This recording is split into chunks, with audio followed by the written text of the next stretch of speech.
Good afternoon, honorable members. When the business of the House is suspended for lunch, the honorable member for the Exumas and Ragged Island had reserved the floor. The chair recognizes the honorable member for the Exumas and Ragged Island. Thank you, Mr. Speaker. I'm delighted to rise today on behalf of the people of Exumas and Ragged Island and the 365 beautiful Exuma Keys to contribute to a compendium of bills to bring our financial services sector in line with requirements of the European Union, the OECD, and more broadly, the giant players in the world economy constituted in the group of 20. I will say at the outset, as I hope to establish as my tradition, that in the national interest, I will support these bills, as will the Progressive Liberal Party. Despite some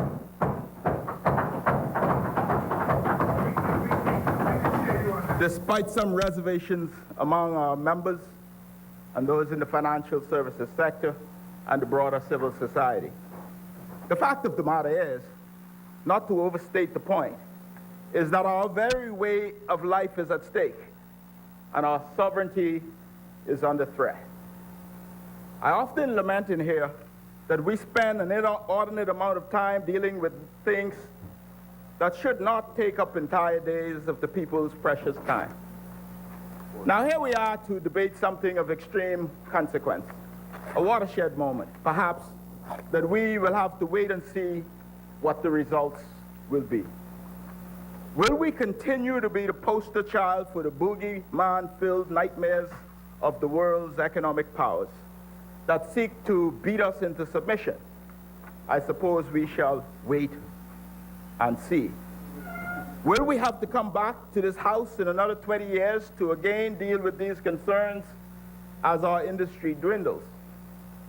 You may recall that others came to this place roughly 20 years ago in 2000, and time after that, to overhaul our financial services sector in order to address money laundering and corruption concerns. Yet, here we are again. And though we are here to debate something critical, Mr. Speaker, I cannot help but have a tinge of annoyance for the reasons behind what has brought us here. We are here because of some reason, for some reason, the world's largest economies, those nations whose wealth afford them the ability to build empires, somehow perceive us as a threat. How flattering, Mr. Speaker. And throughout all of our challenges, which in short hamper our ability to develop as fast as these nations, we are asked to essentially abandon that which has seen our fortunes grow dramatically over the past 50 years. But what of the next 50 years? Is the Bahamas, as an independent nation last I checked, not allowed to offer legitimate services to those seeking to do with their money what they wish in a legal, reasonable manner? Are we to forever be painted as some corrupt people offering financial services for insidious purposes for those who wish to operate solely under the shroud of night? I will state for the record, Mr. Speaker, the Bahamas is not a corrupt nation. We are not a corrupt people. I maintain this, despite the claims of the member for Kalani who seeks the need to travel abroad to remind the international community of our so-called corruption. Are there those in our society who do wrong and flout the laws? Of course. But in no greater percentage than in most places around the world. And far fewer instances, and in much less measure than in many of the places that continue to place us on so-called blacklists for breakfast, lunch, and dinner. Yeah. I will say that while we support these bills, we have serious reservations about some of these measures included, and we feel that further amendments were perhaps needed before we got to this point. However, I will put it as plainly as I can. Our reservations are trumped by the realities of what will undoubtedly befall us if we do not move on this before the end of the year. To not act, to not implement these measures that we may see the need to amend in the future, we are advised will surely mean blacklisting. It is almost as if we are acting with a gun to our head. Gunboat diplomacy is what I call it, Mr. Speaker. Yeah. To be blacklisted will mean an almost immediate loss of clients who don't want to be in a jurisdiction perceived to be less regulated that may attract sanctions. To not act will mean the loss of international banking relationships for those very same reasons. To not act will mean the loss of international banking relationships for those very same reasons. To not act mean that even outside of financial services industries, banks will have to do additional due diligence, even on Bahamians and residents. To not act means that even local insurance companies will be forced by reinsurers to do additional bureaucratic steps to sign new business. To not act means that the banks will very seriously risk losing their correspondent banks. If they don't have correspondent banks, local banks will be disconnected from the international network of banks and will effectively be out of business. To not act means that businesses and business persons operating in the Bahamas will be viewed with a jaundiced eye since they are perceived to be operating from a shady jurisdiction. To not act is not an option. Therefore, the opposition support these bills, though they contain some bitter pills that at this time it appears we must swallow. So let's examine these bills in a brief and critical way so that we can at least understand what is before us and what may need closer scrutiny in the future as the impacts make themselves clearer. We have before us today the Register of Beneficial Ownership Bill, the Commercial Entities Substance Requirements Bill, the Removal of Preferential Exemptions Bill, the Penal Code Amendment Bill, the Non-Profit Organizations Bill, and the Business License Amendment Bill. I will go through these one by one, noting some of the major issues, but by no means is this an exhaustive critique of the implications, good or otherwise. The Register of Beneficial Ownership Bill will create a non-public database for the collection and retention of demographic information of the beneficial owners of all incorporated entities. In short, it will create an electronic encrypted list of who the beneficial owners of a company is. The beneficial owner legislation intends to create a private, closed beneficial ownership registry for all Bahamian companies. We must therefore ensure that in doing this, to comply, that we do not make ourselves less competitive than Cayman or BVI. It is also important that this registry be offline and not public to preserve confidentiality and guard against data protection risk. We must also look at amending data protection laws if necessary to preserve the integrity of our industry and sanctity of privacy. It is also important that the framework is in place to have it closely monitored and secured. I will be frank, Mr. Speaker, this bill, which again I do support, has the potential to be problematic for the Bahamas. The database, as I understand it, is to be managed jointly by government and the private sector, and it is anticipated to be extremely secure and only accessible by persons designated under the Act. However, there are many locally and internationally involved in the financial sector who are skeptical and believe that regardless of how secure the database register is, it will be capable of being hacked. The glaring lesson of the controversial Panama Papers come to mind. Also, let us not forget the Bahamas leaks. This will no doubt weigh on the minds of investors considering the Bahamas as a financial services jurisdiction. The fact that you will now have to disclose requirements for this electronic register to clients and investors will potentially give prospective clients pause before choosing the Bahamas. However, it should be noted that if this is the coming requirement in all competing international financial services jurisdictions such as Cayman, BVI, Delaware, Nevada, Channel Islands, Switzerland, and others, then the damage will not be as severe as some might imagine. However, I am not certain that Delaware and Nevada are saddled by these requirements. So much for fairness and leveling the playing field. I won't be all doom and gloom on this, however. If there is a silver lining, it is that the information to be kept in the electronic register is in fact already available for the most part as a result of current high level of due diligence that's already in the regulations in this jurisdiction.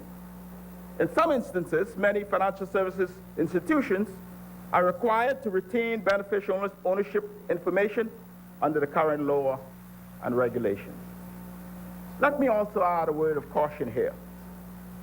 This database creates great anxiety in an industry that values privacy. And I hope that for all our sakes, those who have access to it are very carefully monitored, and this information is most jealously guarded. I point out that all of these bills have local implications. As such, I would shudder to think that anyone in a position to access this information would wield and abuse for purposes of political retribution or to victimize anyone because of what may be gleaned from this list. I would also hope that this information will not be subject to leaks or held over anyone's head. We would be seen in the eyes of the international community and locally to be a very sloppy and slipshod nation in self-inflicting damage to the industry if this information were to be used for any other purposes than to fulfill an international mandate of compliance. Suffice to say that the register needs to be monitored closely, and all and sundry should be reminded that violations of confidentiality carry with them fines and possible prison time. I emphasize for posterity, Mr. Speaker, that our IT systems must be as impregnable as possible. If we experience a major data breach, the confidence of the system and our jurisdiction will collapse overnight. The Commercial Entities Substance Bill 2018, as the Minister of Finance pointed out last week, will require that commercial entities that engage in specific activities to demonstrate that they have real economic substance through having substantial economic presence and real economic activity in the Bahamas. This legislation could actually prove to be a positive thing for the Bahamas. The fact of the matter is that we are not alone in having to implement such measures. However, substance is the way to go and the way to grow real international business. The legislation will potentially grow activities that have to be resourced and create numerous opportunities potentially for Bahamians. This might be particularly positive for trust entities and create family offices and those types of business growth. Before this debate ends, perhaps we will propose an amendment to clarify that passive holding companies do not have to meet any of the requirements in this legislation, Mr. Speaker. But keeping that in mind, we can't force anyone to do business in the Bahamas. We must persuade them. We must market ourselves to attract high net worth individuals to make the Bahamas their headquarters and their home. We will have to compete and capitalize on our relationships developed over the many years and provide efficient, cost-effective services. We'll be able to capitalize on these new opportunities if we can improve ease of doing business and the cost of doing business, especially in the areas of telecommunications, reliability, and the cost of electricity, something I discussed in detail as we meandered over a half-baked measure regarding BPL last week. One of the ways to perhaps address this would be a government-incentivized solarization program throughout the capital and the Family Islands. Not only would this reduce costs, but it would immediately make the Bahamas more environmentally sensitive, creating new, innovative green industries. The current system we have results in numerous leaks, which is destroying our seabeds, in addition to its high cost and unpredictable pricing based on fossil fuel markets being manipulated. Mr. Speaker, We must leverage the fact that we have a beautiful environment, a climate to die for, and that the Bahamas generally is an attractive place to live and to work and to play. We need to encourage real economic activity where possible by those who have chosen to call the Bahamas home. Let's call it financial services tourism, if we will. This, again, will only happen through ease of doing business and reduce costs of doing business and cost of living and the managing of crime to maintain the Bahamas as a great place to live, work, and play. I suggest that we look at the success in the Cayman Islands, where they have a low crime rate, zero unemployment, have fairly significant success in Enterprise City, Cayman, where hundreds of companies have relocated their offices on the ground in Cayman. I would suggest, Mr. Speaker, that we put more study into the Singapore model. I know our government officials love to travel for fact-finding missions or whatever they might be, but when was the last time we brought back anything more than airport souvenirs, Mr. Speaker? Singapore is a country with a diverse population that encourages migration, yet jealously guards citizenship and praises order. Education, family, and achievement. We in the Bahamas can get there, but it takes long-term planning and systematic movement. It also takes scholarship, something we can definitely espouse more in this House. Let me emphasize, Mr. Speaker, that the sheer difficulty, lack of ease of doing business is the greatest impediment to creating substance in the Bahamas. With respect to the removal of preferential exemptions Bill 2018, this will most likely radically alter the way we do business with IBCs. The removal of preferential tax regime legislation proposes one of the greatest risks of this package of bills. If we inadvertently impose on taxes on IBCs and non-resident entities as a result of the legislation, then we risk losing a significant portion of our IBC business. Our message on this, Mr. Speaker, therefore must be crisp and clear, so as not to cause panic in the market, notwithstanding the 3-year transition period. The importance of communicating consequential amendments cannot be overstated. As we have done so far, we urge wide consultation on the viable options to avoid uncertainty on the issues. From what I have canvassed myself, there has been wide industry feedback on these bills, and in this one in particular. The industry is of the view that there needs to be subsequent amendments perhaps to the Business License Act and perhaps to the Stamp Tax Act. I've heard it recommended that we equalize the tax positions for locals and revise taxes that locals pay to mirror those exemptions given to non-residents. To impose taxes on non-residents, IBCs, would pose a serious threat to our business. Needless to say, this is a slippery slope, and it is work in progress. We're also passing this bill without understanding where the government is headed with regard to possible corporate tax. It seems unwise to have lingered this long on corporate tax while the government readily manipulates the rate of value-added tax. So we need to hear this administration's position on the issue.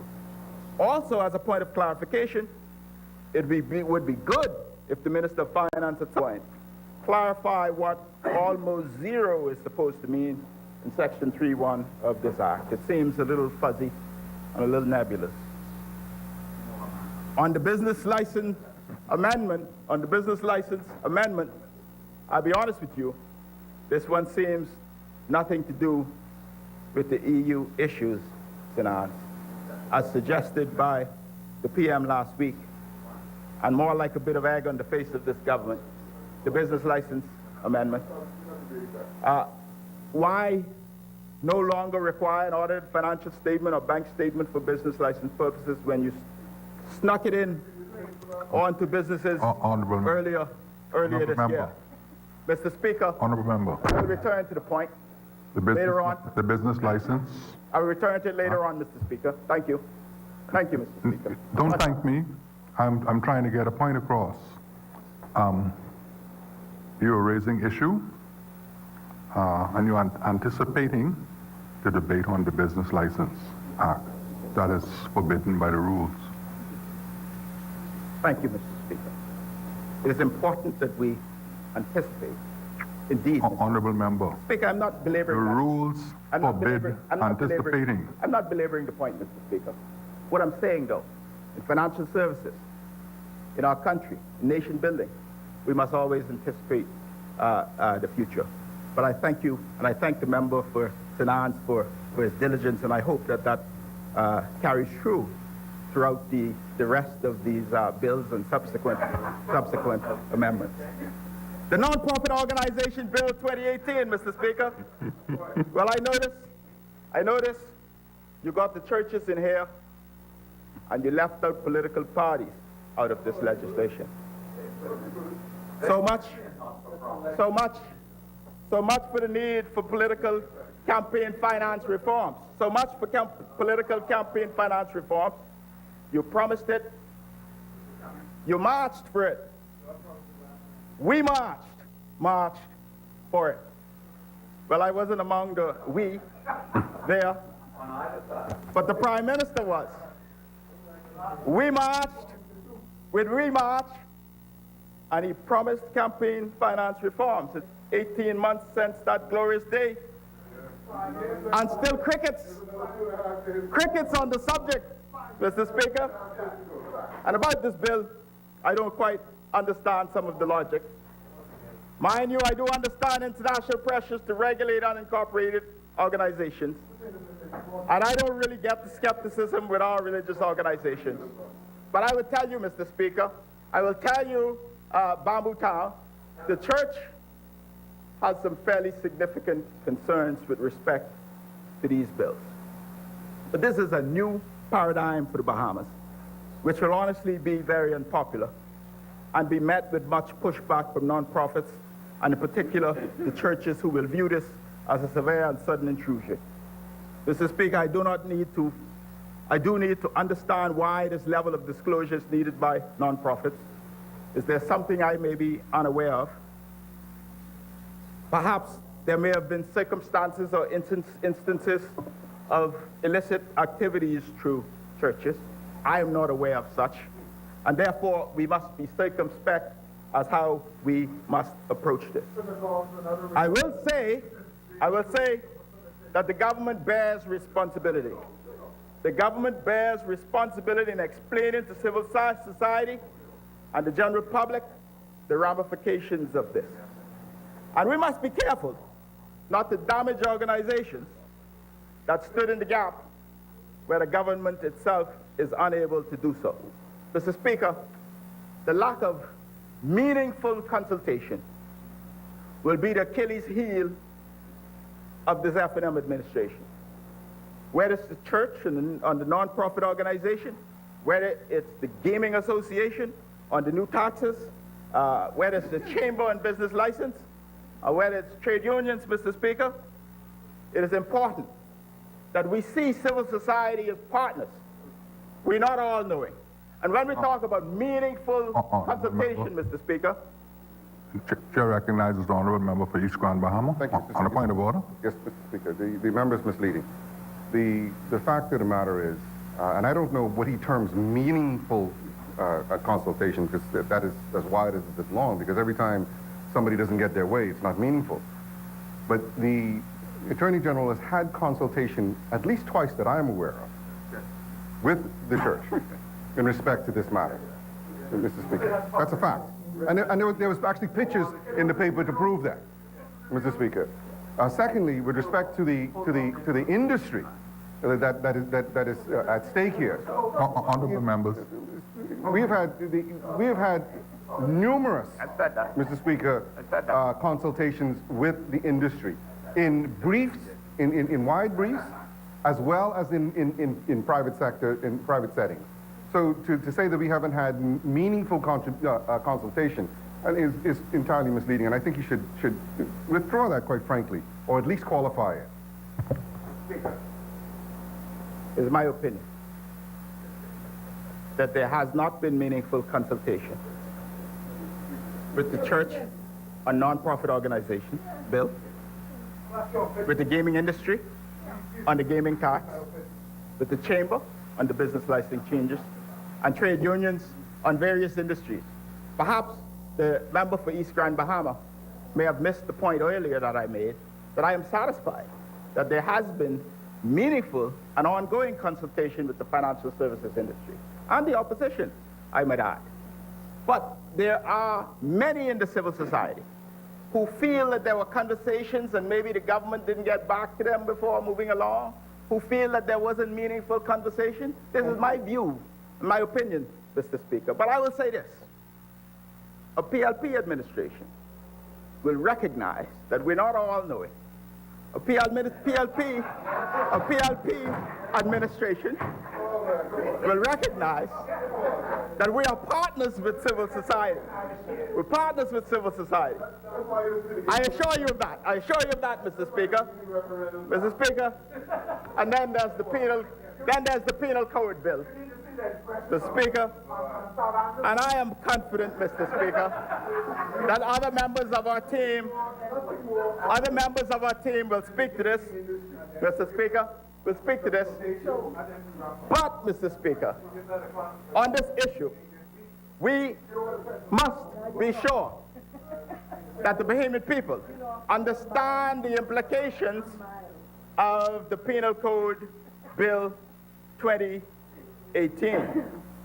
Is there a plan, Mr. Speaker, to create a bigger prison? Or is there a plan to educate the public? Educate the public, Mr. Speaker, on this issue. Honorable member. The chair recognizes the honorable member for East Grand Bahama. I may not have a point, so I will concede this, and hope that he will just allow me to ask this question. Is he suggesting that there are more dishonest Bahamian people than there are honest people, that we need to build an actual prison? Is that what he's suggesting? Mr. Speaker, the member for East Grand Bahama is feeling mischievous today. The fact of the matter is, and what I've said, is the government must ensure that the public is sufficiently educated on the Penal Code Bill 2018. Because when a Bahamian come through the airport and make a mistake on their customs declaration form, that will fall within the ambit of this bill, Mr. Speaker. So let's be very clear. And we will speak more to this, because we believe, Mr. Speaker, that there are provisions inherent in many of the tax legislations that will cover many of these issues, and I know that our learned QC will speak to this. We do not condone making mistakes on customs declarations at the airport, Mr. Speaker, but public education is important. Honorable member, the chair recognizes the honorable member for Yamakro. The penal code has absolutely nothing to do with making mistakes. It's willfully. Where you willfully and intentionally does something. Some of us make genuine... No, it doesn't speak where you make a mistake. I think the member is deliberately misleading this House, Mr. Speaker. Thank you. And he should withdraw. Thank you, honorable member. Mr. Speaker, the Speaker, it's my view that this government must ensure that the public is completely educated on the local implications of these bills.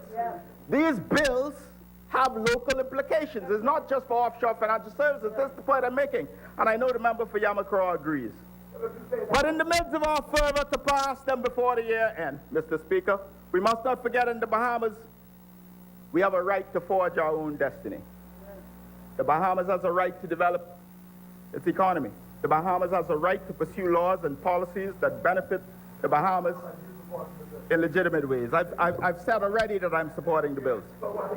We will today do what we must to survive this onslaught, Southern Shores. But a very pertinent question is, again, what of the next 50 years? Will we remain at the beck and call of the powerful, scrambling to defend ourselves after assault upon assault? Or will we use this latest lesson as an opportunity to transform ourselves into something indispensable in the world financial services sector? Or at the very least, will we ensure that this industry, which those who came before us built so that we might enjoy its benefits, survive to provide for future generations of Bahamians with this constantly changing landscape? The good news is that except for rogue financial services centers like USA, Delaware in particular, there appears to be a push for all international financial centers to compete on a level playing field. Our almost 100-year track record in this business validates the fact that we can effectively compete with the best of the best. Our offerings extend beyond tax advantages, but also to asset protection to fulfill various needs, and of course our vintage trust services. We've innovated our way through many a crisis. We can do it again. As industry and political leaders, we must refine and articulate a vision for financial services. This might include opening up the legal profession as I articulated as chairman of the chamber in 2012, or the constant product innovation to take advantage of our relatively stable political, judicial, and economic environment. Or it might include digital solutions in an increasingly technology-driven world. We must also invest in developing local expertise to deal with increasingly complex legal and regulatory infrastructure for financial services to maintain competitiveness. We must not discourage and sideline our homegrown experts who move on to advise other jurisdictions like Dubai when they could be leading our own efforts. We must invest more in our foreign embassies and hiring international emissaries of firms of consultants to proactively build relationships and negotiate on our behalf abroad. This will be vital in the years ahead to successfully moderate the economic aggression that has been waged against us for the past 20 years. In closing, we must streamline approval process to make us competitive as international business hub. Not just words, the delays, the inefficiencies, and fragmented government agency approach is nothing short of a disaster. I'll say again, as I've said before, what stands in the way of substance in establishing physical presence is the bureaucracy and the lack of ease of doing business. But, Mr. Speaker, we've pioneered before. We have reinvented ourselves over and again. We can and we will do it again. We have asserted our will for self-determination in the insurance industry. We can do likewise in domestic retail banking and international financial services as well. But we must persevere with sober diligence, working together with government opposition and civil society, proactively to develop a strategic plan for the financial services industry to thrive in the future. For if we are to evolve, we can only achieve that by first surviving. But I believe it was Frank Sinatra who said, the greatest revenge is massive success. The greatest revenge is massive success. On behalf of the people of Exuma Keys, and Ragged Island, I thank you, Mr. Speaker. Thank you, Honourable Member. As many, the chair recognizes the Honourable Member for Centerville.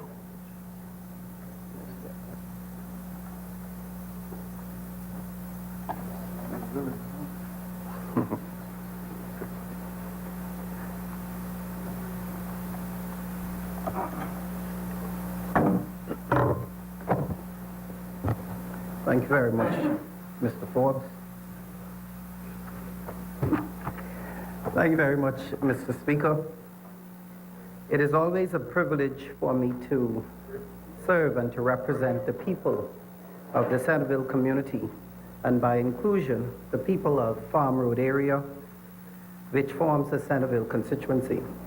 And by extension, I can only hope that the efforts of Centerville will forever embrace a spirit of resilience and national development. Today, I rise to participate in a debate on a compendium of bills, inclusive of the Register of Beneficial Ownership Bill 2018, the Commercial Entities Substance Requirements Bill 2018 and the Removal of Preferential Exemptions Bill 2018. Mr. Speaker, I would also like to recall, for the purpose of reference and relevance, the Multinational Entities Financial Reporting Act 2018 passed in the House of Assembly on May of 2018. The objectives and reasons for the Register of Beneficial Owner Bill has been cited to identify and register beneficial owners of companies and/or organizations for purposes of meeting our international obligations of the Bahamas to international organizations of which we are part. The objective of the Commercial Entities Financial Reporting Substance Requirements Bill and the removal of Preferential Exemption Bill are in line with the above-mentioned objectives and reasons. The pressure to bring such a bill to our Parliament takes many forms. There is the G20 countries, there is the OECD, there's the FATF, along with the CFATF. A part of this model would be the EU Code of Conduct Group, which would have just moved us from the so-called blacklist.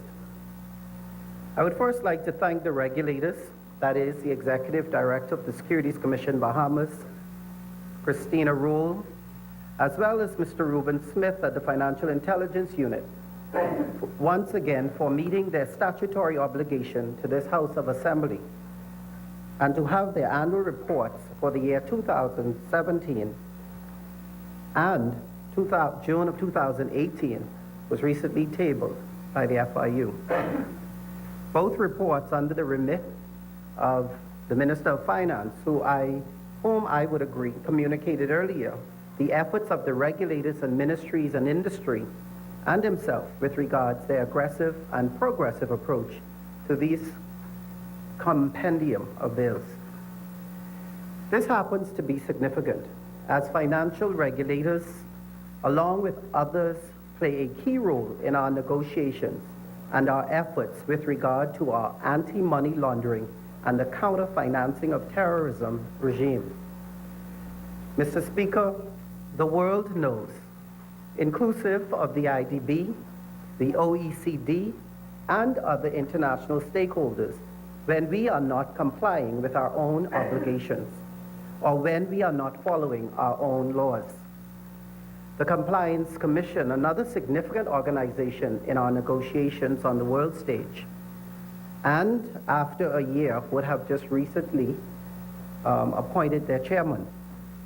We as politicians and legislators must understand the international importance of filling certain key positions, the importance of certain qualifications, and the impact of parliamentary reporting delays on the decision of international bodies such as the OECD and the FATF.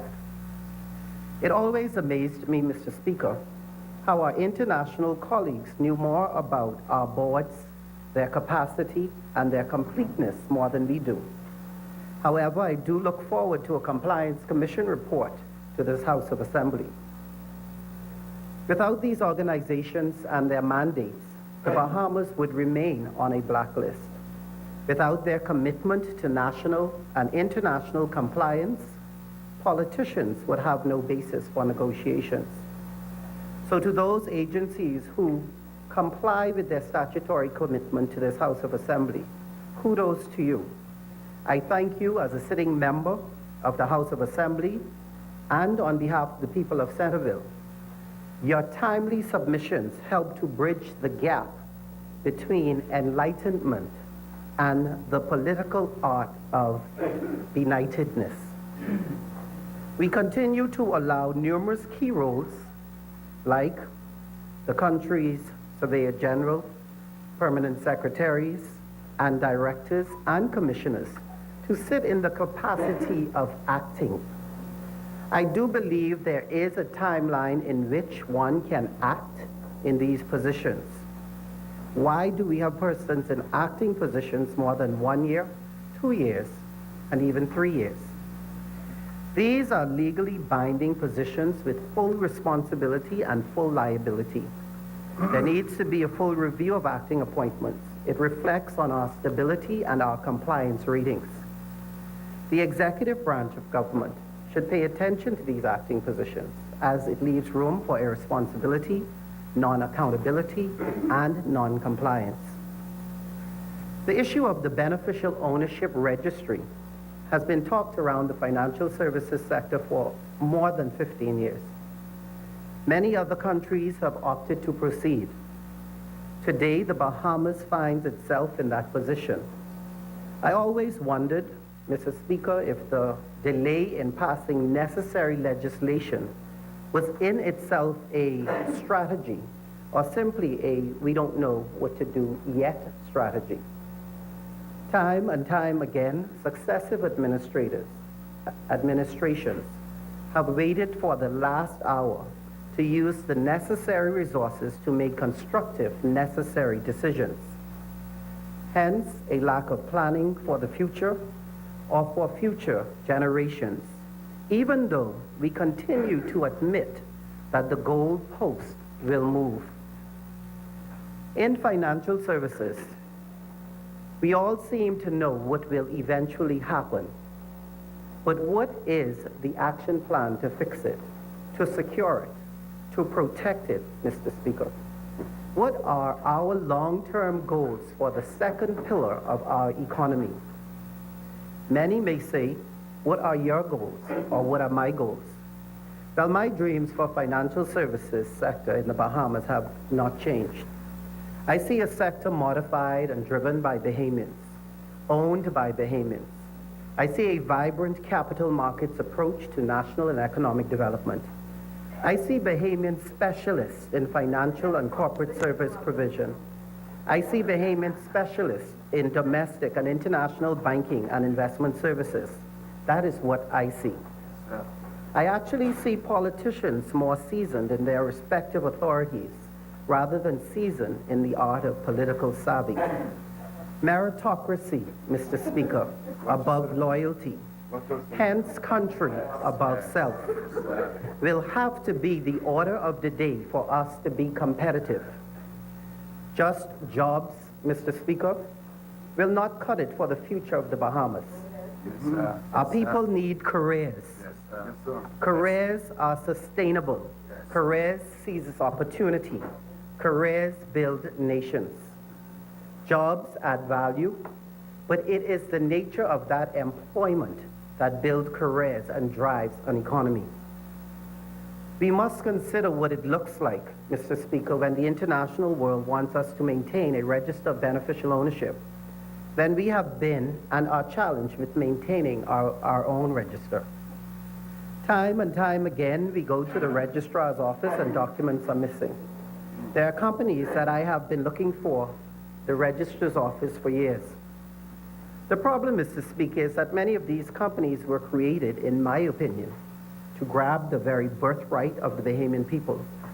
Companies formed to acquire acreage of land now cannot be found. Yet the so-called current owners of such land claim documentary title. But yet, Mr. Speaker, the young man from Centerville who buys a stolen TV, unbeknown or known to him, ends up in jail. We have a lot of work to do, Mr. Speaker, to get our country back to where it ought to be. So when we talk about maintaining a register of beneficial owners, Mr. Speaker, the world is watching. I support the bill. However, the bill should be extended to all companies, not just international business companies. We need our own register in order to preserve, protect, and promote what is Bahamian and what belongs to us. I continue to look for the much anticipated land registry. The Commercial Entities Substance Requirements Bill 2018 provide for economic presence and annual reporting of commercial entities carrying on relevant business in the Bahamas and for connected purposes. The bill, to some degree, its substantive reporting similar to the Multinational Entities Financial Reporting Act passed early May. These bills, Mr. Speaker, require substantial reporting of multinational companies such as a Bahama, an Atlantis, and other international corporations that meet the definition. They also require substantial reporting of commercial entities established under the Commercial Enterprise Act of 2017. Most importantly, Bahamians would be able, through these public reporting facilities, to identify concessions and benefits, and to some degree, we would even be able to quantify it. For many years, multinational entities and commercial enterprises would have been given tax incentives, exemptions, and concessions that the Bahamian people could never quantify. In my opinion, due to lack of transparency in heads of agreements and absolutely no requirement for substantive reporting. Now that the OECD and the EU see a need to quantify even the incentives given to multinational corporations, it gives us a way to quantify the real benefits of foreign direct investments. Once the developing countries can ascertain or quantify registered exemptions, concessions, and/or tax breaks, they are able to better calculate eroding profits, intellectual property revenue, and other tax. In my opinion, one of our major advantages here in the Bahamas are the sovereign laws that we have, but we must uphold them, starting with in here. I welcome these new laws, though it will come with many disadvantages. The advantages, however, are far-reaching, and over time, the Bahamian people will see why we were in the position we find ourselves in even today. These new laws will bring about systemic changes as international organizations continue to put pressure on us to give information on multinational companies that are making hundreds of millions abroad while at the same time obtaining hundreds of millions in concessions. Let's take a look at the gross economic contribution of the financial services sector in the Bahamas from the Central Bank Economic Review in 2016 and 17. Total expenditure has declined due to a reduction in employment levels. Capital expenditures have declined due to the reduction in purchase of furniture and equipment. Overall, employment declined even though the non-Bahamian component grew. I would also like to take this opportunity to thank the governor and his team at the Central Bank of the Bahamas for their timely reporting of information, which can only bode well for national development, international competitiveness, and the future of a strong capital market regime. So what should we expect from the introduction of this legislation? More industry fallout, as this legislation will underscore the issue of privacy and anonymity in business. We can expect the issue of international tax compliance to come to the fore, as did with FATCA and CRS reporting. What can we do to protect, preserve, and promote our industry? We must remain competitive. We must be specialists in our business, whatever that business is. I in particular, Mr. Speaker, have an issue with cross-training. If we continue to be the jack of all trades, but the master of none, we will continue to fly in specialists at this rate. We must mandate and legislate continuing education in our business. I remember when I spoke to the Securities Commission many years ago regarding the issue of keeping our people competitive. Politics kicked in and failed a generation of financial services jobs and careers, but by not mandating continuing education. We must push for laws and accompanying regulations, policies, and guidelines so that their impact has an impact on our industry. Sections 25 and 26 of the Commercial Entities Substance Requirements Bill 2018 speaks to the minister who may make regulations and the minister who may issue guidelines. I put it to this House of Assembly that because of the technical nature of our business and with respect to specialist areas, the minister not may, but must make regulations, and the minister must issue guidelines in order for us to fully carry out the provisions of this act. We must push for Bahamian ownership in financial services and continuing education through regulations and guidelines.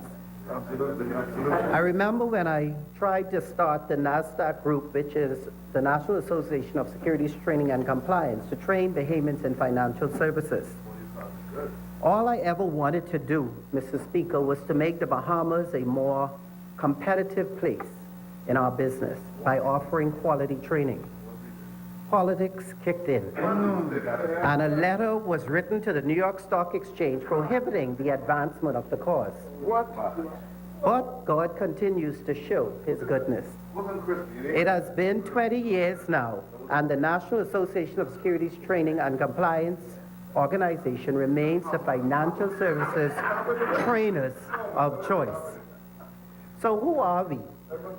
We are financial services specialists, from international regulatory compliance to capital markets operators, to financial and banking evangelists, to portfolio and asset management offshore consultants. That's who we are, Mr. Speaker. We're not a tax haven. We're not clueless. We are not for sale. We are professionals, capable, competitive, and ready to do business. Regulators, however, must not let politics be counterproductive to progress. We must embrace the reality of a vibrant capital markets. Mr. Speaker, we must regulate but educate. We must endorse as we enforce, and press as we stress the need to be a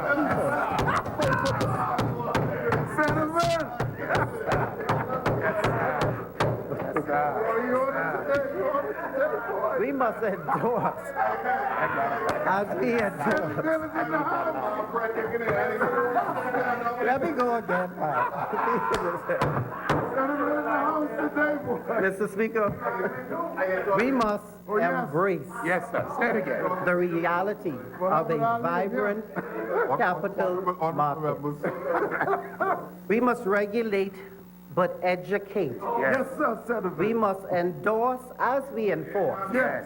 We must press as we stress the need to be a people capable of driving home what it takes to be a sovereign, successful nation. Talk to the people, Senator. As I speak to the capital markets, it brings me to PPPs. Our model, Mr. Speaker, needs to be addressed. No more NEC and BIA approvals without the requisite bond or money in place. Many obtain our concessions, package them, scrutinize them, and then, securitize them, and then use our capital markets to raise the money. The tabled public-private partnership policy needs to be reviewed because of its impact, not only on global capital markets, but its impact also on the international capital market regime. Like with the Securities Commission, certain capital commitments are required before a license is issued. Similarly, a bond or deposit must be received, held in escrow before negotiations, especially where our natural resources are concerned, are put in place. Bahamians, no more selling of our land and we don't know. No more selling of our heritage and we don't know. No more selling of our land and heritage and nothing goes to the Sovereign Wealth Fund. So it would be very interesting to see how far-reaching and how public and how transparent these international reporting standards will take the Bahamas. This issue of transparency and accountability, Mr. Speaker, is a campaign promise. This transparency, I hope, trickles down into the very fabric of our economic virtues. The release of beneficial owners as it relates to our natural resources, aragonite mining, seabeds and sand, and our heritage sites. So, this bill may seek to address international concerns of tax avoidance and transparency. but we hope the enforcement of this bill extend to our efforts to be transparent with our public-private partnerships, our mining, our oil, our aragonite, our salt, and our sand facilities. Mr. Speaker, I would like to congratulate the Minister of Finance on these compendium of bills.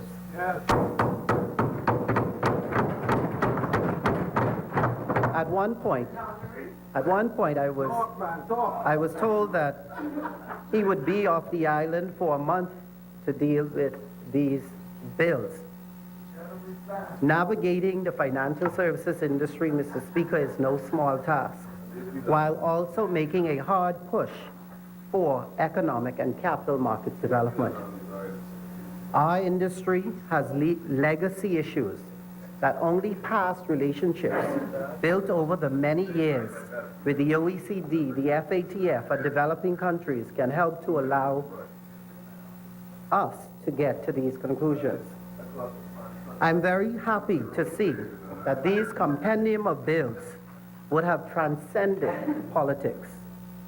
So congratulations also to the opposition and their contribution. But now the thrust is ahead. Let's continue to recognize our people. Let's continue to recognize our financial services specialists in our business. Recognize them in word and in deed, Mr. Speaker. Allow them opportunities to succeed. Allow them a seat at the table. Allow them economic partnership. Congratulations, East End. Mr. Speaker, I support the compendium of bills as tabled. Of course, I would have liked to have seen the may change to must in terms of our regulations and guidelines. But East End, I will take it. Mr. Speaker, I thank you.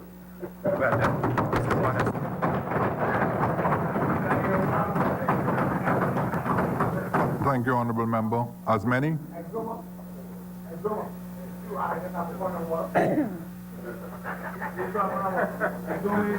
The chair recognizes the Honorable Member for Angleton. Thank you, Mr. Speaker.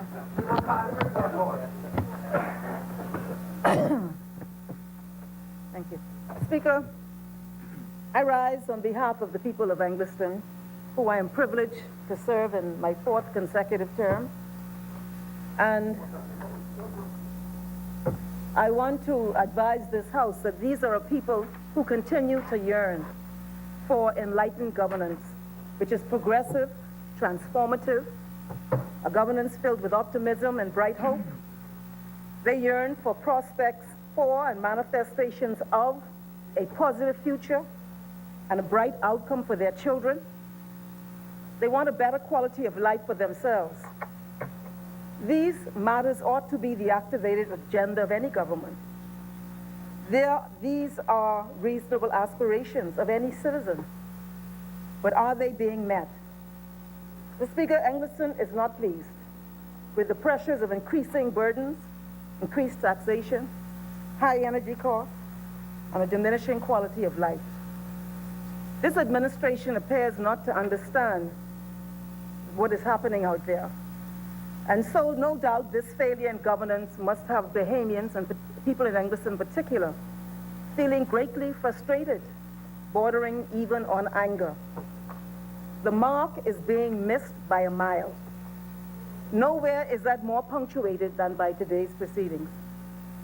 As we embark into this debate on the compendium of bills, we are compelled to admit that these legislative changes are the end product of mandates of third nations to us, the Bahamian people, under threat of a blacklisting and all of the intended impacts this will have if we fail to obey. History has shown, Mr. Speaker, that we in the Bahamas have prided ourselves on best-in-class rules and procedures and professionalism in the financial services sector. And we have been able to attract legitimate business globally, which has contributed to our GDP and positively to our economic growth. But as the economic realities of the big nations become affected, they seek to change the rules of engagement in pursuit of their self-interest. I heard the speech of the Minister of Finance in this Parliament, and were the circumstances not so serious, one would have a belly full of laughs as to how his talk has switched up now that the shoe is on the other foot, and they feel the tightness of those shoes, probably exacerbated by their sensitive corns in this matter. When we reflect on politically doused comments just a few months ago on the sensitivities of this sector, we must query whether this administration lacked a fundamental and full understanding of the complexities of our national economy and the historic and continuing pressures on our financial services sector, the second pillar of our economy, that we faced and continue to face from entities such as the European Union and the Organization for Economic Cooperation and Development, the OECD. Either they lacked that basic knowledge, which would be very surprising to me, or which is perhaps more likely, considering their track record since assuming office, they were prepared to simply play a nasty political game, knowing the pressures they would no doubt themselves face from the OECD and the EU as a new government. They nevertheless boldly spoke of two sides of their mouths and engaged in political gamestering, if that's a word, gaming. I recall the words of the Prime Minister when he accused the former administration of lacking a commitment in this area, where he said that he insisted blame be placed at the feet of our administration for what was being faced and that we were almost being blacklisted. He said that the government former administration placed the country in a precarious situation. This is the language that was used by the Prime Minister at that time. But then came their own blacklisting. Their blacklisting. The heat was on them. The heat was on them. The heat was on them. The heat was on them. Speaker, the heat was on them. And then we heard the minister of, I think it was the Cabinet Office advising that they were deeply disappointed by the OECD's decision to blacklist the Bahamas and that the government will redouble its efforts. Speaker, this is the manner of the debate until we got here. The heat was on them now at this point, and on us. They were on the center stage with the spotlight singularly shining upon them. And we suddenly now see a kinder, gentler FNM invoking bipartisan support for what they now describe and what it is as a difficult issue. It always was a difficult issue. Always. Didn't become difficult because the shoe is on your feet. It's a continuing challenge. But being who they are, they continue to sneak in the political venom. Indeed, Speaker, we came into this House in December in good faith, and those were the words of the Prime Minister.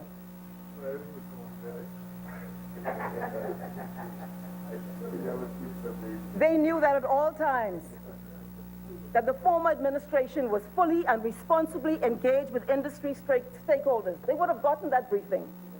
Yes, I know, because I was there, as the member for East Grand Bahama is reminding me. Yes, industry stakeholders fully involved. Fully involved. Yes, fully. And responsibly engaged with industry stakeholders. Yet they, in typical fashion, engaged in what I call sleazy politics. When our country, the same country we're talking about right now, which is so precious all of a sudden, when our country was under assault. So here we are. People blacklisted under their watch. They traveled to Brussels, and having made concessions, which we heard about in the newspapers, at least I did, and which affect our national interests, they, as far as I'm aware, engaged in minimal dialogue with the official opposition. I've heard it described as window dressing, except after the fact. And having engaged in this dialogue in Brussels, they've come to Parliament with a bundle of ready-made bills and remind us how important it is to take the high road and to give full support. And in fact, in the minister's communication, he told us last week, this united front sends a clear signal to the international community. Well, you know, we wanted that united front too. That we believe that this is too big an issue to allow partisanship distractions to take our focus off of what is most important at this time, ensuring that every Bahamian is given an opportunity to attain a measure of wealth within their country. I'm quoting the minister. So I start there, Mr. Speaker, because I don't like it. I don't like the politicking, the disingenuousness. I don't like it, Mr. Speaker, because when the shoe was on the other foot, we saw the political work at play, and now here we are. And guess what? We still want people. We still want Bahamas. It's not different because of the red people in charge now, Speaker. Speaker, but there is nevertheless a reality which we face.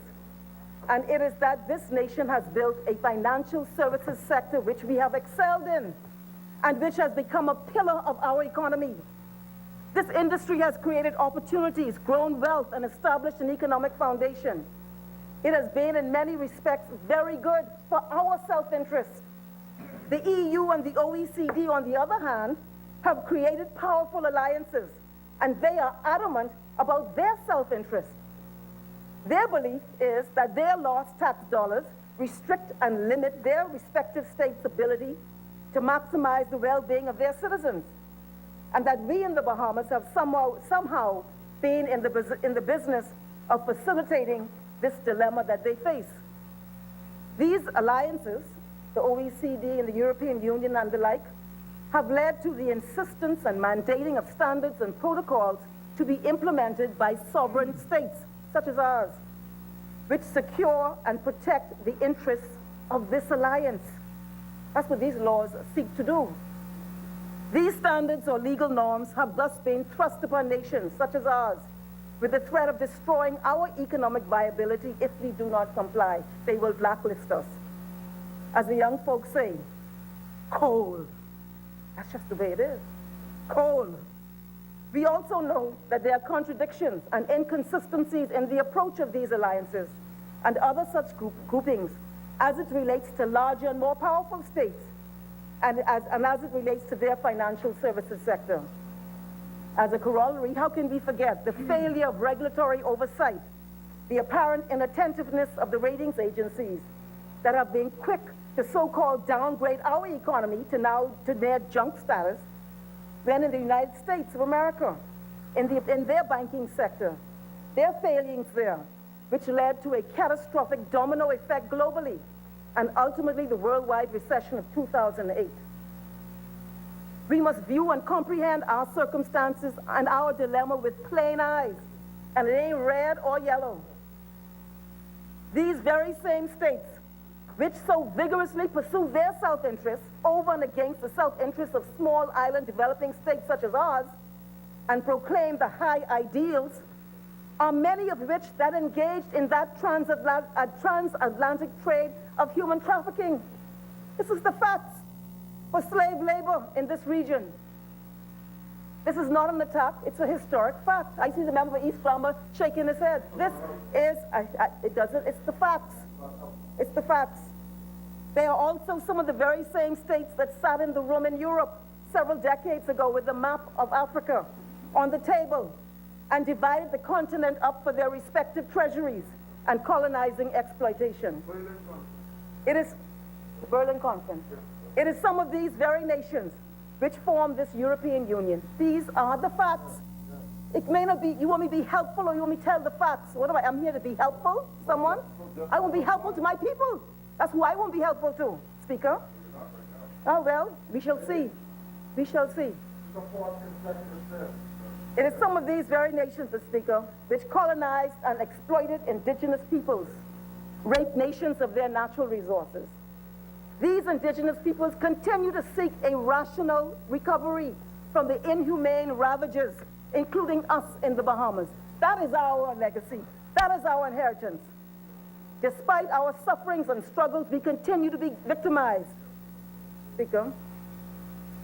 And I finally understood today Bob Marley's song, a redemption song, and he said, they rob I. They rob I. It's a very serious concept what we're dealing with. I have heard some dialogue from this government to the effect that WTO will bolster and protect us in the financial services sector. But that is terribly naive to believe in that fairy tale. Contrary to what the minister asserted today about some level playing field, it does not exist. The powerful nations will continue to gobble up global wealth and seek strategic advantage in its own self-interest. That's the reality. That's the facts. And it got a history. WTO will be no different, except it will be more pervasive and sustained and will potentially seal the fate of the Bahamian people forever and ever. Amen. Speaker, we are being reminded in this debate now how important it is for us to look at ourselves with renewed eyes. And I think the member for Centerville went in that direction.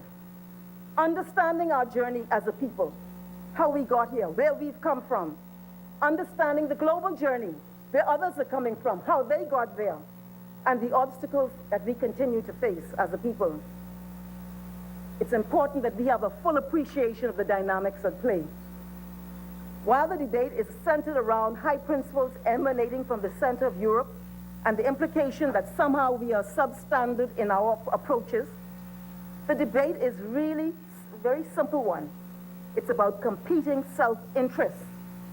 And we know where that competition put the interests of this small island developing state. The reality.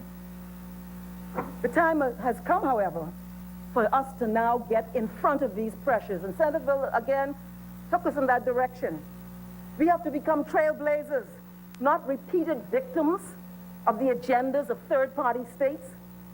But in doing so, we must analyze the true substance and structural and institutional realities of our own domestic circumstances. Yes, we have a well-developed, well-regulated financial services sector. But on the ground, we have an uneven development in this country. The facts.